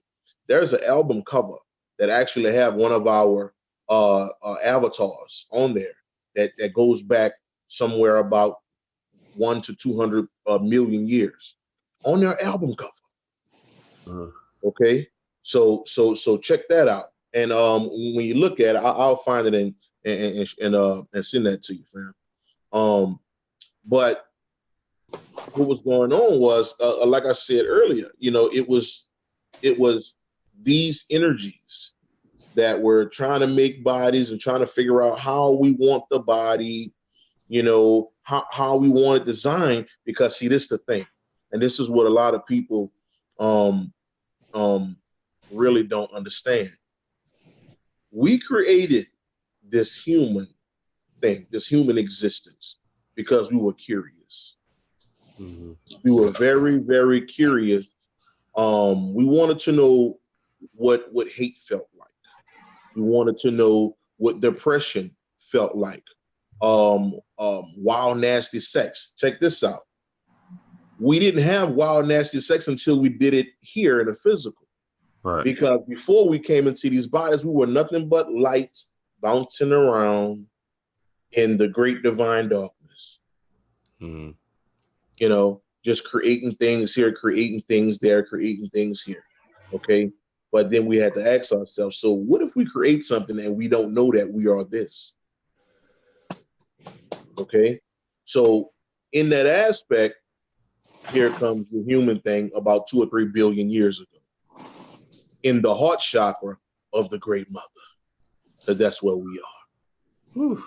And we're in this box. We're in a box. Matter of fact, this is something that came down a couple weeks ago with one of the goddesses who I tap in with. We found out that we're actually in the what you call a Rubik's Cube. Oh, okay. Okay. All right. And every time somebody wakes up, the Rubik Cube shifts. It's trying to align itself. And we are the ones that's going to align it and get it back working properly, so to speak. Right? Because at one time, we walked around as 40, 50 feet tall people. And we were gods and goddesses physically. All right. But I'll stop right there. I want to jump in real quick. I promise not to be long. Go ahead. Will, you dropped something, yeah, you dropped jewels, but I want to share my truth real quick, because you spoke on something that I'm going through right now. Me and my wife been together. I still got my wedding ring on. We've been married 10 years, together over 12. And we reached that point that you just described. And we reached a point where I was like you. Okay, let me back it up. I want to be precise. I've did like dude in the Matrix. Literally, I've been on this conscious path since I was about 18, but I didn't have the correct understanding. So at least twice, I tried to take the pill to go back in the Matrix. I just wanted to go back to sleep because I didn't see any point in all this information I was being driven to learn. And I didn't see the impact it was having on my life. But I know now it was just for me to get all this base, build my foundation to be where I am right now. But the point I want to make is when I got with my wife, at that point, I can't even make it up. I literally told myself, man, I'm going back to sleep. This shit don't make no sense. You know, marching for babies, who talking about consciousness? And then you gotta figure, for me, this will be around 2006. Cause I hadn't reached the point of understanding that I am these energies, you know, I hadn't reached that point. So I literally said, man, I'm done. I'm finna celebrate Christmas.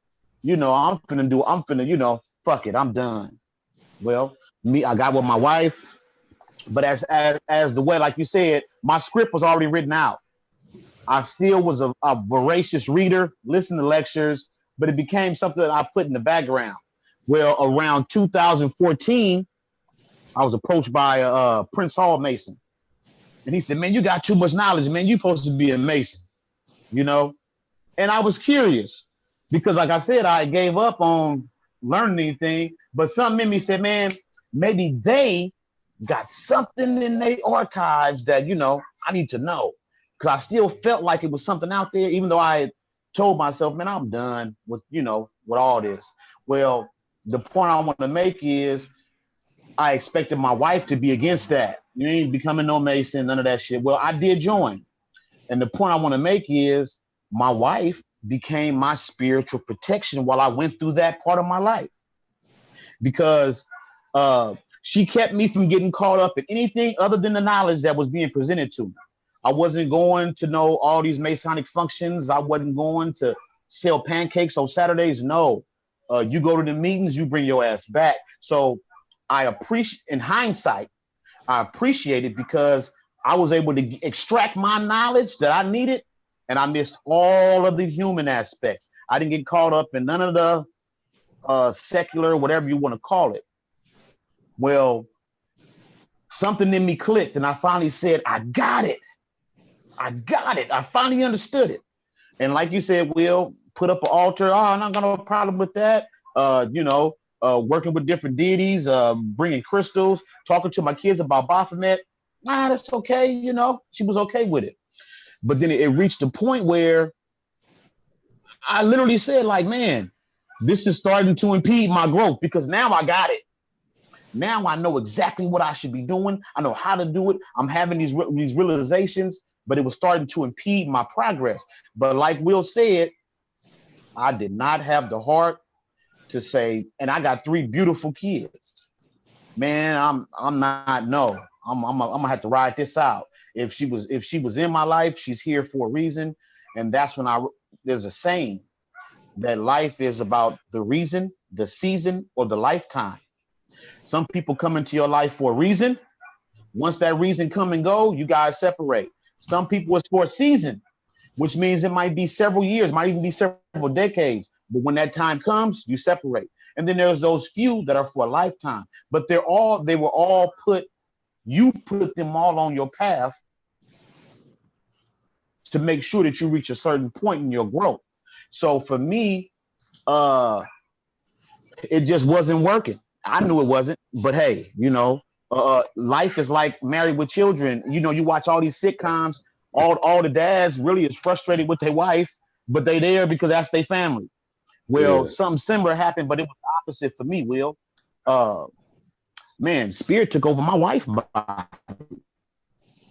And one day I was at work, she called me in tears and she said, I'm going to step away from the family. I'm going to leave this. And I'm talking about this is what I'm going through right now. I ain't talking about this is what I'm going through right now. Maybe 2 months ago, called me and said, hey, I'm going to step back. I'm going to leave you with the kids and I'm going to back up. Fast forward, maybe 3 days later, she said, I don't know what came over me. I don't know why I said that. I want my family back. But I recognized it for what it was. I said, one of my ancestors said, oh, this motherfucker gonna pull the trigger. You know what I'm saying? We're gonna pull the trigger because you got work to do. And this is slowing you down. And so what I did, and like you said, man, I love my wife. Because like I said, she was a very strong form of spiritual protection. She pushed me to be creative in the ways that I learned and practiced what I learned because there was no spare time for meditation. Anytime I could be meditating, I could be kicking it with her. So I had to be creative. I was forced to grow and learn, but I stood on it. Nope. You stay where you at. Me and the kids gonna work this out. And it's a hard thing to deal with on a human level because we do biologically, I'm not even going to say spiritual connections, but biologically, men and women, you form a connection. Yeah. You form a biological connection through sex and just being around each other. You know, you'll find that you finish each other's sentences and it's deep. And then again, it's not so deep. it's you kind of get used to each other, and you look at the male female dynamic. I'll be honest, I know very few of my friends who are happy and they're married, because it's that tug of war. It's that tug of war. It's not because, and to be honest, let me say, I was gonna say not because marriage is failing. It is because marriage is failing. Marriage is actually an outdated custom. If you research marriage, it was actually like a dowry. It was a money thing, to whereas you agree to take my daughter and I'm going to give you X amount of money to make sure you're all right, but you can take her off my hands, you know. But that's like more so of a European concept. But that happened in Africa too. If you got my daughter, I'm going to give you so many heads of cattle. I'm going to give you 2 goats, and I'm going to give you about 100 chickens. And you guys go be fruitful, multiply, and you subdue the earth. But over there, though, you know, take that and you go over there. But now marriage as it exists, and I'm speaking to the brother now that dropped the question. Marriage as it exists now is nothing more than a business contract. Yeah. If you listen to your vows, I'm going to be honest. When I was in the act of getting married, it clicked on me while I was up there. Before I said I do, I said, man, this is a binding contract. It's a binding contract with very few loopholes, you know, and that's all it is a contract. And so you'll find yourself, especially if you're on this path and you're experiencing any kind of spiritual growth, something to push against is good. You need somebody that's going to push you, but you don't need somebody that's going to put up a barrier, obstacles in terms of your spiritual growth. And so the best and the worst of it is you got together so you could reach that point.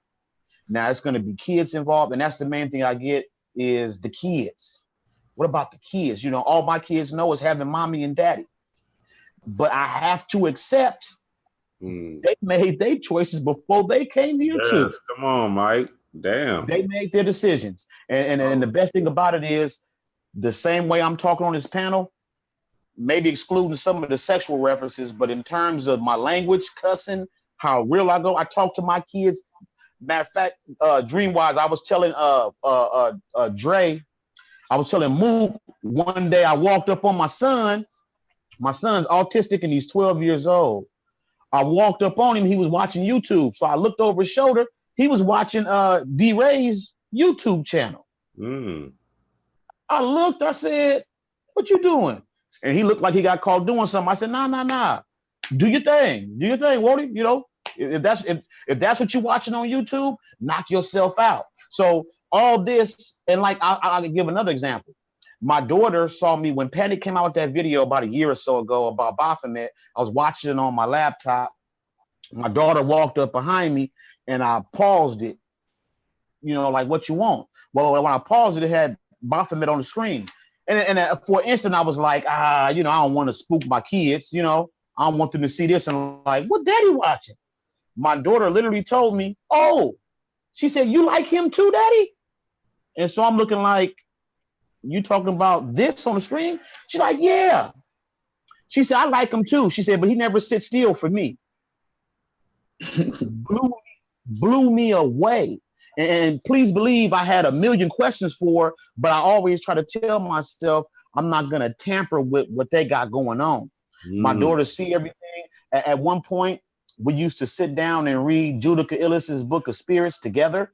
I would tell them to go through it and pick a deity, and we'll just read about it and talk about it. I try not to, because I grew up a Jehovah's Witness, so I don't want to jam it down their throat the way it got jammed down mine, and they actually end up spending a huge chunk of their life running from it. So I try to expose it to them. We talk. My son, like I said, he's autistic. If he was here right now, he'd be chiming in on everything he know. Whenever my son hears chakras, he gonna tell you, chakra ain't nothing but energy, Dad. That is energy. That's just energy, Dad. And he, you know what I'm saying? So I accept that they chose me to expose them to what I'm doing and where I'm at this time, because I didn't have kids till I was 33. So how come when I was heavy on Egypt back in 91, how come I didn't have kids? How come when I was on the Hebrew Israelite thing, I didn't? No, they chose that, oh, now's the time. He owned it.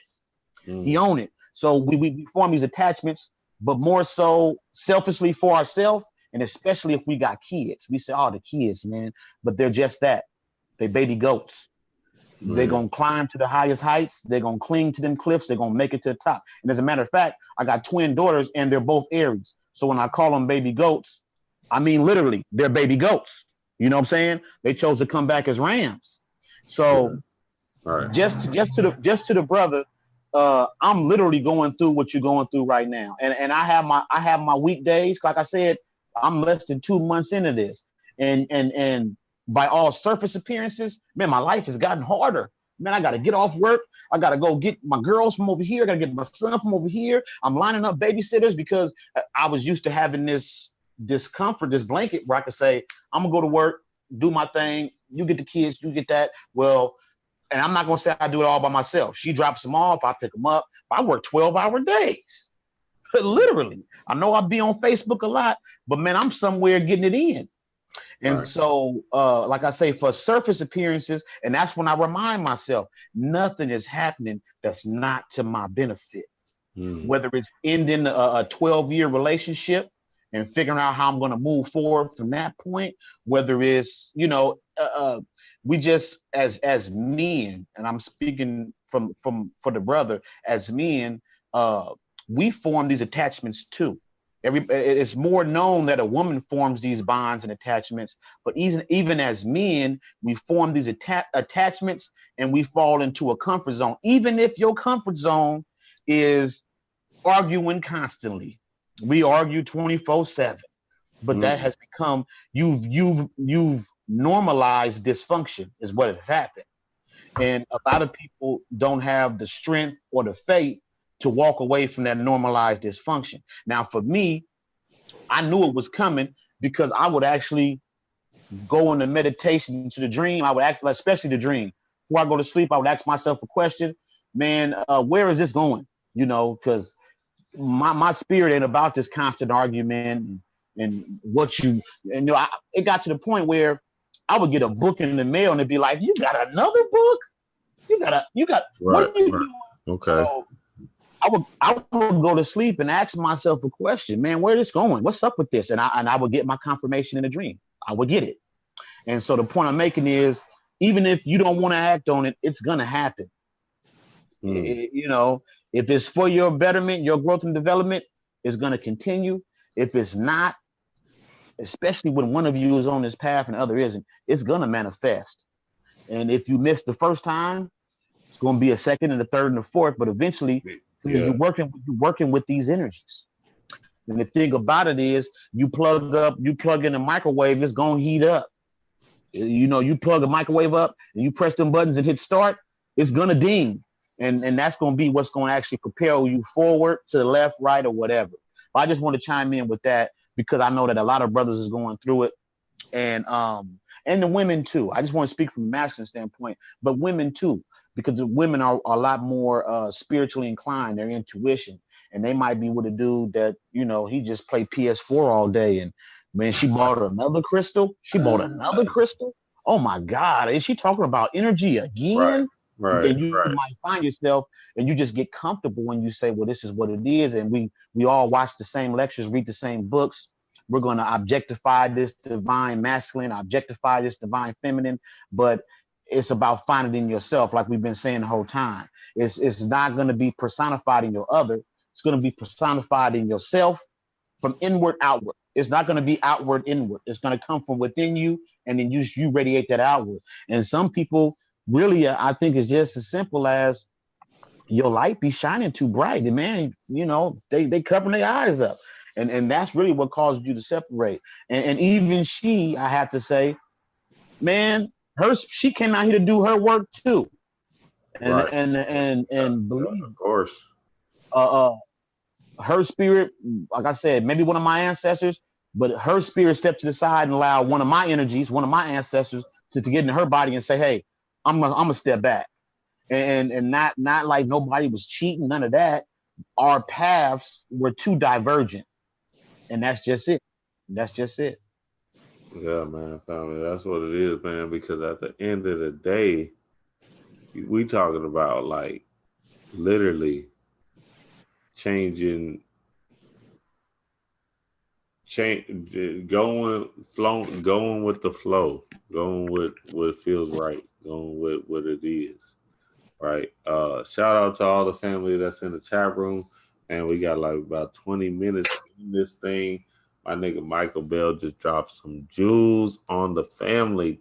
God damn, I'm telling y'all, listen to me, real talk, man. Shit, I wish I could stay on here longer. But this is beautiful because motherfuckers don't listen to 6-7 hour lectures anyway. But I'm talking about like we have some shit, man, and it's some shit that's being downloaded right now, and we're gonna come back to this thing for real because at the end of the day, like. You have to take your understanding. We have to be able to take everybody's understanding and put that into your own understanding. So now, when you do that, when you're able to say, "Okay, I see where he's coming from. Let me put that into my understanding." Okay, I see where Rogue Titan's coming from. Let me put that in my understanding. Will's coming from this aspect. Let me put that in my understanding. Now you can build your own universe. Exactly. All about you, your own universe, family. We're speaking into the facts that we have gained and garnered in this realm of reality or experience that we're trying to portray to y'all, give to y'all. All my videos is all about my understanding. You can take it or leave it. I don't give a fuck. You see what I'm saying? Just like Michael Bell, he did the whole thing on the and what movie was that, Mike? With the three wise men or some bullshit. Shit. Damn, I forgot. Remember Glass? Oh yeah, Mike, when you did that whole topic on Glass, and I said, okay, I see the Chakra story, but shit, I actually see this story. there you go. You see what I'm saying? So it's all about our understanding. We growing in this understanding. So look, I don't want to dive into this thing long, but we got 15 minutes. Let's dive into this thing. Look, we're gonna do a part 2. I promise you, family. Oh no yeah. way We didn't touch. Bro, did we touch anything? Like, I mean, we touched some shit, but man, what the biggest thing this to give other people who listening is the confidence for them to embark to get the firsthand experience for themselves. That's the experience is the best teacher on anything. Once you experience yourself as being that divine feminine and that masculine as that androgynous, all-encompassing power that you are, the rest is history. But you have to go about the journey and the adventure and creating that experience for yourself. Nobody else is gonna do it for you. And you should be enthusiastic and just so happy that you can do this, because like we'll talk about, you know what I'm saying, with Michael and what I'm doing, we breaking the bonds of limitation. We destroying the fear thought forms and all those that's attributed to that thought form of limitation, of you know what I'm saying, avoidance of this energy within the collective unconscious. That's what's happening. So now the energy that we're talking about and having the confidence and being able to experience these topics of discussion that we're talking about, those is going to be that much more profound when one creates a self-initiation ritual or a ritual setting for themselves to do this work. But be specific. It's going to happen. You can't fail once you have that mindset of seeing it from a macroscopic level into your sequential experience or experiment within matter, within, you know what I'm saying, putting on this avatar as being a human being, because you're the scientist of all of this. But you the observer, or you the silent observer. Also, you're the observed. So it's just a great experience for one to have the confidence in being able to go about this with no fear. You can't fear nothing because you creating everything around you, and everything that you're looking at, that you look at from the first eye, like Will talked about, is but a reflection of yourself. It's just nothing but mirrors all around you, regardless of what it is. But be mindful of your state of mind. Like we'll talk about, if you believe in demons and your mind is at a lower level where they exist, then they are. Your mind makes it real. And on this level, we all know that what we think and what we manifest and see within our mind's eye, we create instantaneously in that now moment. And you're gonna have to deal with that, whatever that is. So just one thing I want to say, just having a confidence, because I hear a lot of people, a lot of us, we like to talk, we get the firsthand experience. We hear other people talk, but I don't know if they necessarily acting on any of the information that they're getting from these videos or whatever that they're doing. You see what I'm saying? About going about saying, fuck, I ain't listening to these niggas no more. It's time for me to do this shit for myself. Right. That's what I said, fuck the talk. I'm done with the lectures. I ain't read all the books. I'm about to dive in. I'm just going to jump into the void. And I'm gonna have to learn how to swim. You see what I'm saying? Ain't no thinking. You gotta act on everything that you know and everything that you program yourself with, and always have the mindset of learning more. You know what I'm saying? So just having that mindset, having the confidence in doing this, man. Now is the time to do it. Like if you're not doing it, you know what I'm saying? If you ain't having any experiences right now, man, you need to probably just, I don't know what you're gonna do. Because it's gonna be harder for individuals to have to be comfortable down here with the consciousness that's evolving, so to speak. If you don't have a multi-dimensional aspect of yourself or experience with yourself, you're not gonna have a place to put this energy. And a lot of people, it's gonna lead to self-destructive behavior and all forms of depression, stress, and environmental, psychosis, whatever, those types of things, self-destructive behavior, drug use, or whatever. Those things will manifest in an individual who's taking in this energy and not having where to put it. You see what I'm saying? You got a lot of people who identify with just being black, just being whatever down here, but that's ego driven. Like Will talked about, the ego, the set is in charge. You have to have a multi-dimensional or hyperversal understanding of yourself. And that only comes about with firsthand experience, not from hearing us talk about it, not from watching a lecture. You gonna have to do this shit yourself. And I'm telling you, the only thing that's out there waiting on you is everything. And that's what you are. Right. Unimaginable. So you just got to know that. You both sides, you everything, masculine and feminine. You know what I'm saying? Like he talked about, having a sequential or a motherfucking lifetime as a white man. I do that shit all the time. I'll be telling motherfuckers that shit. I'm like, man, we are them. They are like, yeah, man. Man, we are them. Like, what y'all doing? Like, this shit is just. But like I said, they won't understand that because they haven't had the experience. They might get it. They might resonate with it to an extent, but they have to experience it for themselves. So when you said that shit, bro, I was just like, man, just drop the mic, bro. I don't even have to say shit else. Like he just said it. Like that's exactly what I'm talking about, bro. So like I said, as y'all can tell, I'm enthusiastic. I'm hyped up, inspired by this conversation. So I'm looking forward to the part 2. But everybody listening, do it. Just do it. Don't fuck it. Do it now. Do it tonight. Set the intention of going about experiencing this shit for yourself and watch what happens. And the rest is history. That's it. Man, listen, family, I ain't get to no questions. I didn't get to nothing because we was going to dive in real deep, and we was going to go into astral. We was going to go into aspects of ourselves that's not known to, to the masses or let's say to the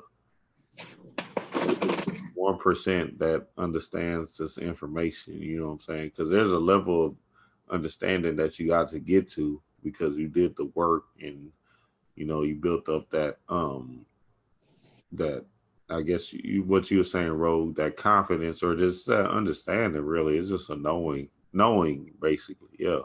Mm-hmm. So yeah, family, man, it's magical share. These people trying to kick me out of this hotel right now. We here with the grandparents doing our thing, trying to make this thing happen in this earthly realm. Will, drop some light before we go. We got 10. Well, drop some light. Y'all both drop some light on this thing, man. For real. Mike touched on this, and I'm gonna expand a little bit on what he was talking about healing. And of course he went into the science of of how he healed himself through this particular goddess and things of that nature. I'm gonna talk about perks real quick, okay? That there's perks to you understanding who you are as God Goddess, okay?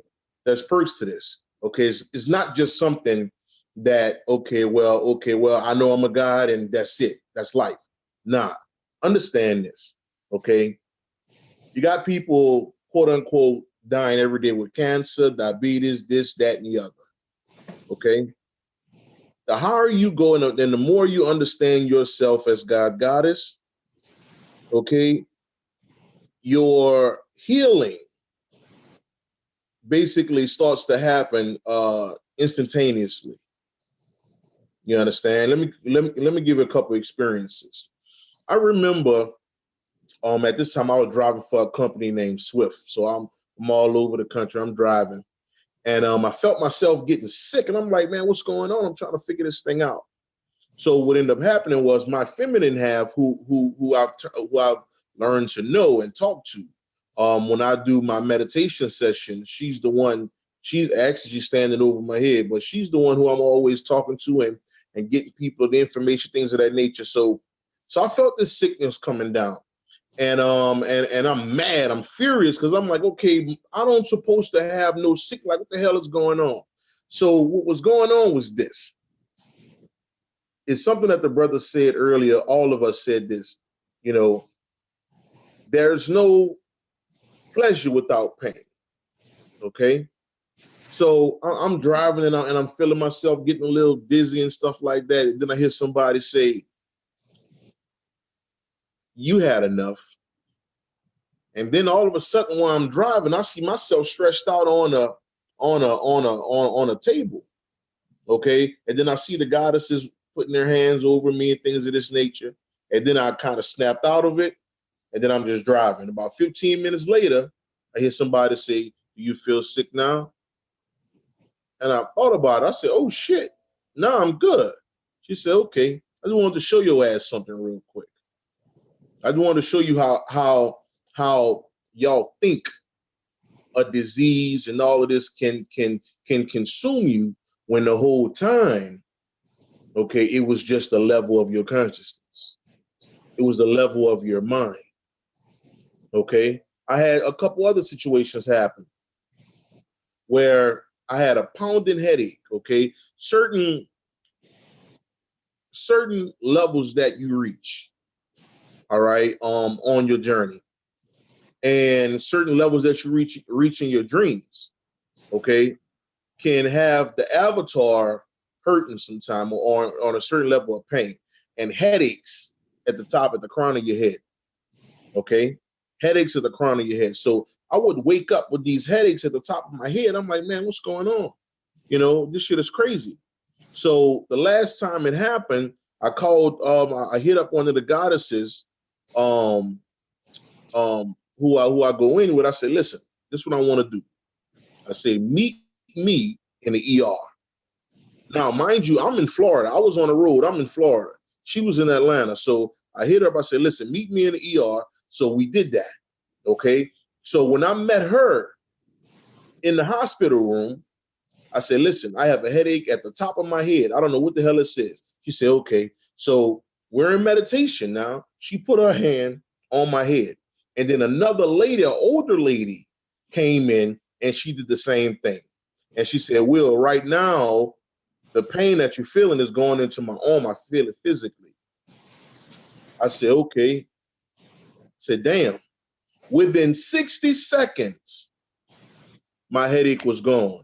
And the pain that she was having was gone as well. And the lady that came through was her higher self. So it was showing her that you're not alone in this thing. So this lady, within 2 minutes tops of meditation, healed me. Okay. So when I talk about it come with perks. Okay. What Black people deal with, and I'm talking to us right now, what we deal with a lot is pain. Pain of the body, things to that effect. Well, the more you become God, those things leave you. Okay, and you can start to heal yourself. I had another situation happen real quick, and I see the time is catching up. But I had another situation happen, and sometimes my higher self used me as a guinea pig. Okay, this is how the guys like to play games. They like to have fun. Okay, so all of a sudden I had another sickness came down on me. It was a big Wednesday. Okay, so I'm like, okay, here we go with this bullshit again. Okay, but it wasn't for me. It was to teach someone who I just had a meditation session with. Okay, so I called this particular person. I said, look, I don't know what's going on. These motherfuckers got me feeling, all I'm cold sweats and shit, and it all happened in this one day. I said, listen, I know you haven't done this before, but I want you to heal me. So she said, well, what are you talking about? Like how can I do this? I said, listen, when you had your meditation session with me, we was able to travel and do this and do that, go to these places. We went and saw some of your past lives and everything, right? She said, yeah. I said, well, look, remember how you saw me in the realm? Do the same exact thing. She said, okay. So all she did was when she saw me, she saw I was standing there like as if I was on a cross. And she saw red spots on my body. Okay, the red spots was where the pain was. Okay, now check this out, Rogue. Check this out. So what ended up happening was she said, okay, so every time she touched me, the spots would leave. Okay, and she called me back in about 10 minutes. She said, okay, I did it. And she said, one more thing, something going on with your knee. Something happened. I said, which one? She said, your right leg. Something was going on with your right leg, so I healed that too. I said, well, look, I didn't tell you this, but I just hit my goddamn knee getting out the truck. She said, wow. I said, well, yeah, you just healed me. Okay. And I went to sleep that night and I woke up fine as a motherfucker. Like nothing was going on. Okay. So like I said, fam, our people dealing with cancer, we dealing with this, we dealing with that. When you understand who you are as God Goddess, when you realize who you are as God Goddess, and there is no other God but you, things change big time. So I just wanted to leave that. Hey, man, from the bottom of my heart, I appreciate the hell out of all the knowledge you just dropped. This is my first time even meeting you and everything, man. You gave me a lot to work with. You gave me a lot of good ideas, man. A lot of creative stuff that I could do with my people who I do meditations with. Like I love your spin on how you employed that healing mechanism, man. That was ill, bro. Man, much salute to you, all your work, and I'm looking forward to doing a part 2 with you and Michael on this. Man, this panel, man, yes. This is powerful, man. Yes, this is powerful, man. For real. Peace, family. Peace. Rogue, Titan, Will Copprue, y'all are doing y'all's thing. Peace. What is D-Ray? That's D-Ray. What's up? Y'all are dropping some light. How you doing? I am doing good. It's so good to hear from all of y'all. Y'all definitely gonna have to do this again. Y'all are all dropping. I love what y'all are discussing. He talking about he has to be my servant. He's playing. I have to come and get him. Y'all, thank y'all family for joining us. We gotta go because we ain't trying to get charged for another day in this hotel. That's right. Nice. That's right. Hey, look, the feminine energy had to come in and finish things up. Come in and say, "Come on, babe, let's go," because you're gonna keep talking. That's how it goes.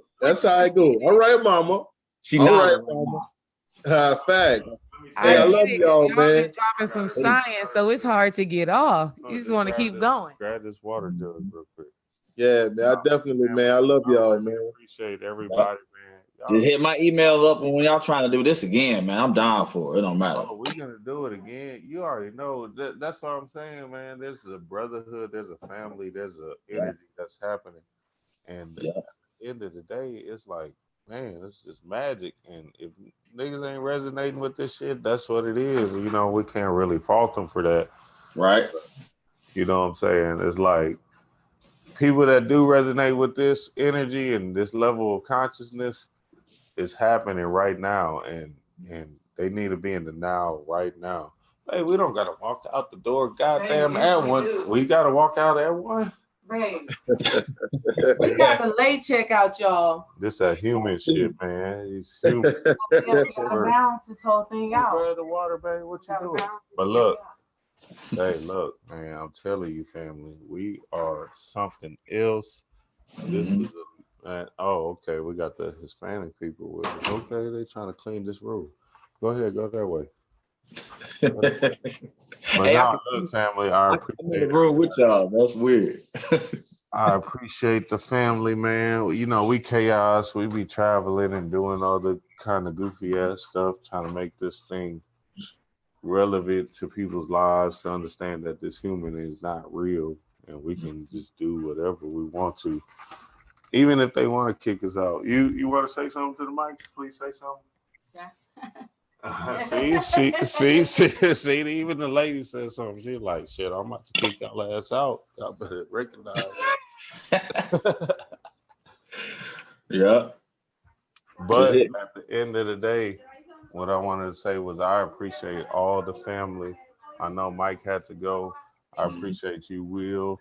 I appreciate you, Roll Tide. No doubt. Man, this yes, sir. Yes, sir. The knowledge and understanding level of knowledge that we got. I don't even know how to expound on it. I don't even know how to explain how much, gratitude I can show you. I wish. Damn, I'm his heart chakra all open, y'all. It look like he about to tear up in here. Chill out. Hey, it's a beautiful thing, man. It's a beautiful thing. Beautiful thing. Nah, beautiful. But you know what I'm saying? I'm not trying to be all, you know what I'm saying, whatever, but you know what I'm saying? I'm not trying to show no feminine energy. It's all it's all good, man. But I understand the importance of all of this stuff, because at the end of the day, people that's trying to figure out this knowledge, people that's trying to dissect all of this thing and grasp the concepts and just the understanding of themselves, it's important. And this is just part one, and just imagine how far this thing can go. So I appreciate y'all to the fullest, and you know what I'm saying? Man, I love y'all. Fuck it. Let me go ahead and say that shit. Damn, y'all hear it. Likewise. Damn, I love y'all. And that's it's all one, bro. That's right. Yes, man. Yeah. Heart chakra all the way open. Chakra all the way open, y'all. I'm looking at him like, damn, babe, this touching your heart. We looking real feminine a bit. It was gonna happen one day. Right. Yeah, y'all definitely just completed a soul mission right now, y'all. That was a soul mission. Y'all been agreed to do this. Right. That's how amazing this live was. So that is dope. Congrats to y'all. Look, babe, am I supposed to be ending the live? We still live on YouTube. That's all right. We got the YouTube Mama got to come close it out. Right. Hey, look, that's what it is. That feminine energy had to close it out. But look, part two, this part one, it was a magical thing. But part two, oh my God, I don't know when that's gonna be, but it's gonna be something crazy. Hey, just let me know, man. So man, we'll definitely. I'm here. We'll see y'all when y'all see y'all. Peace, family. Peace, family. Peace.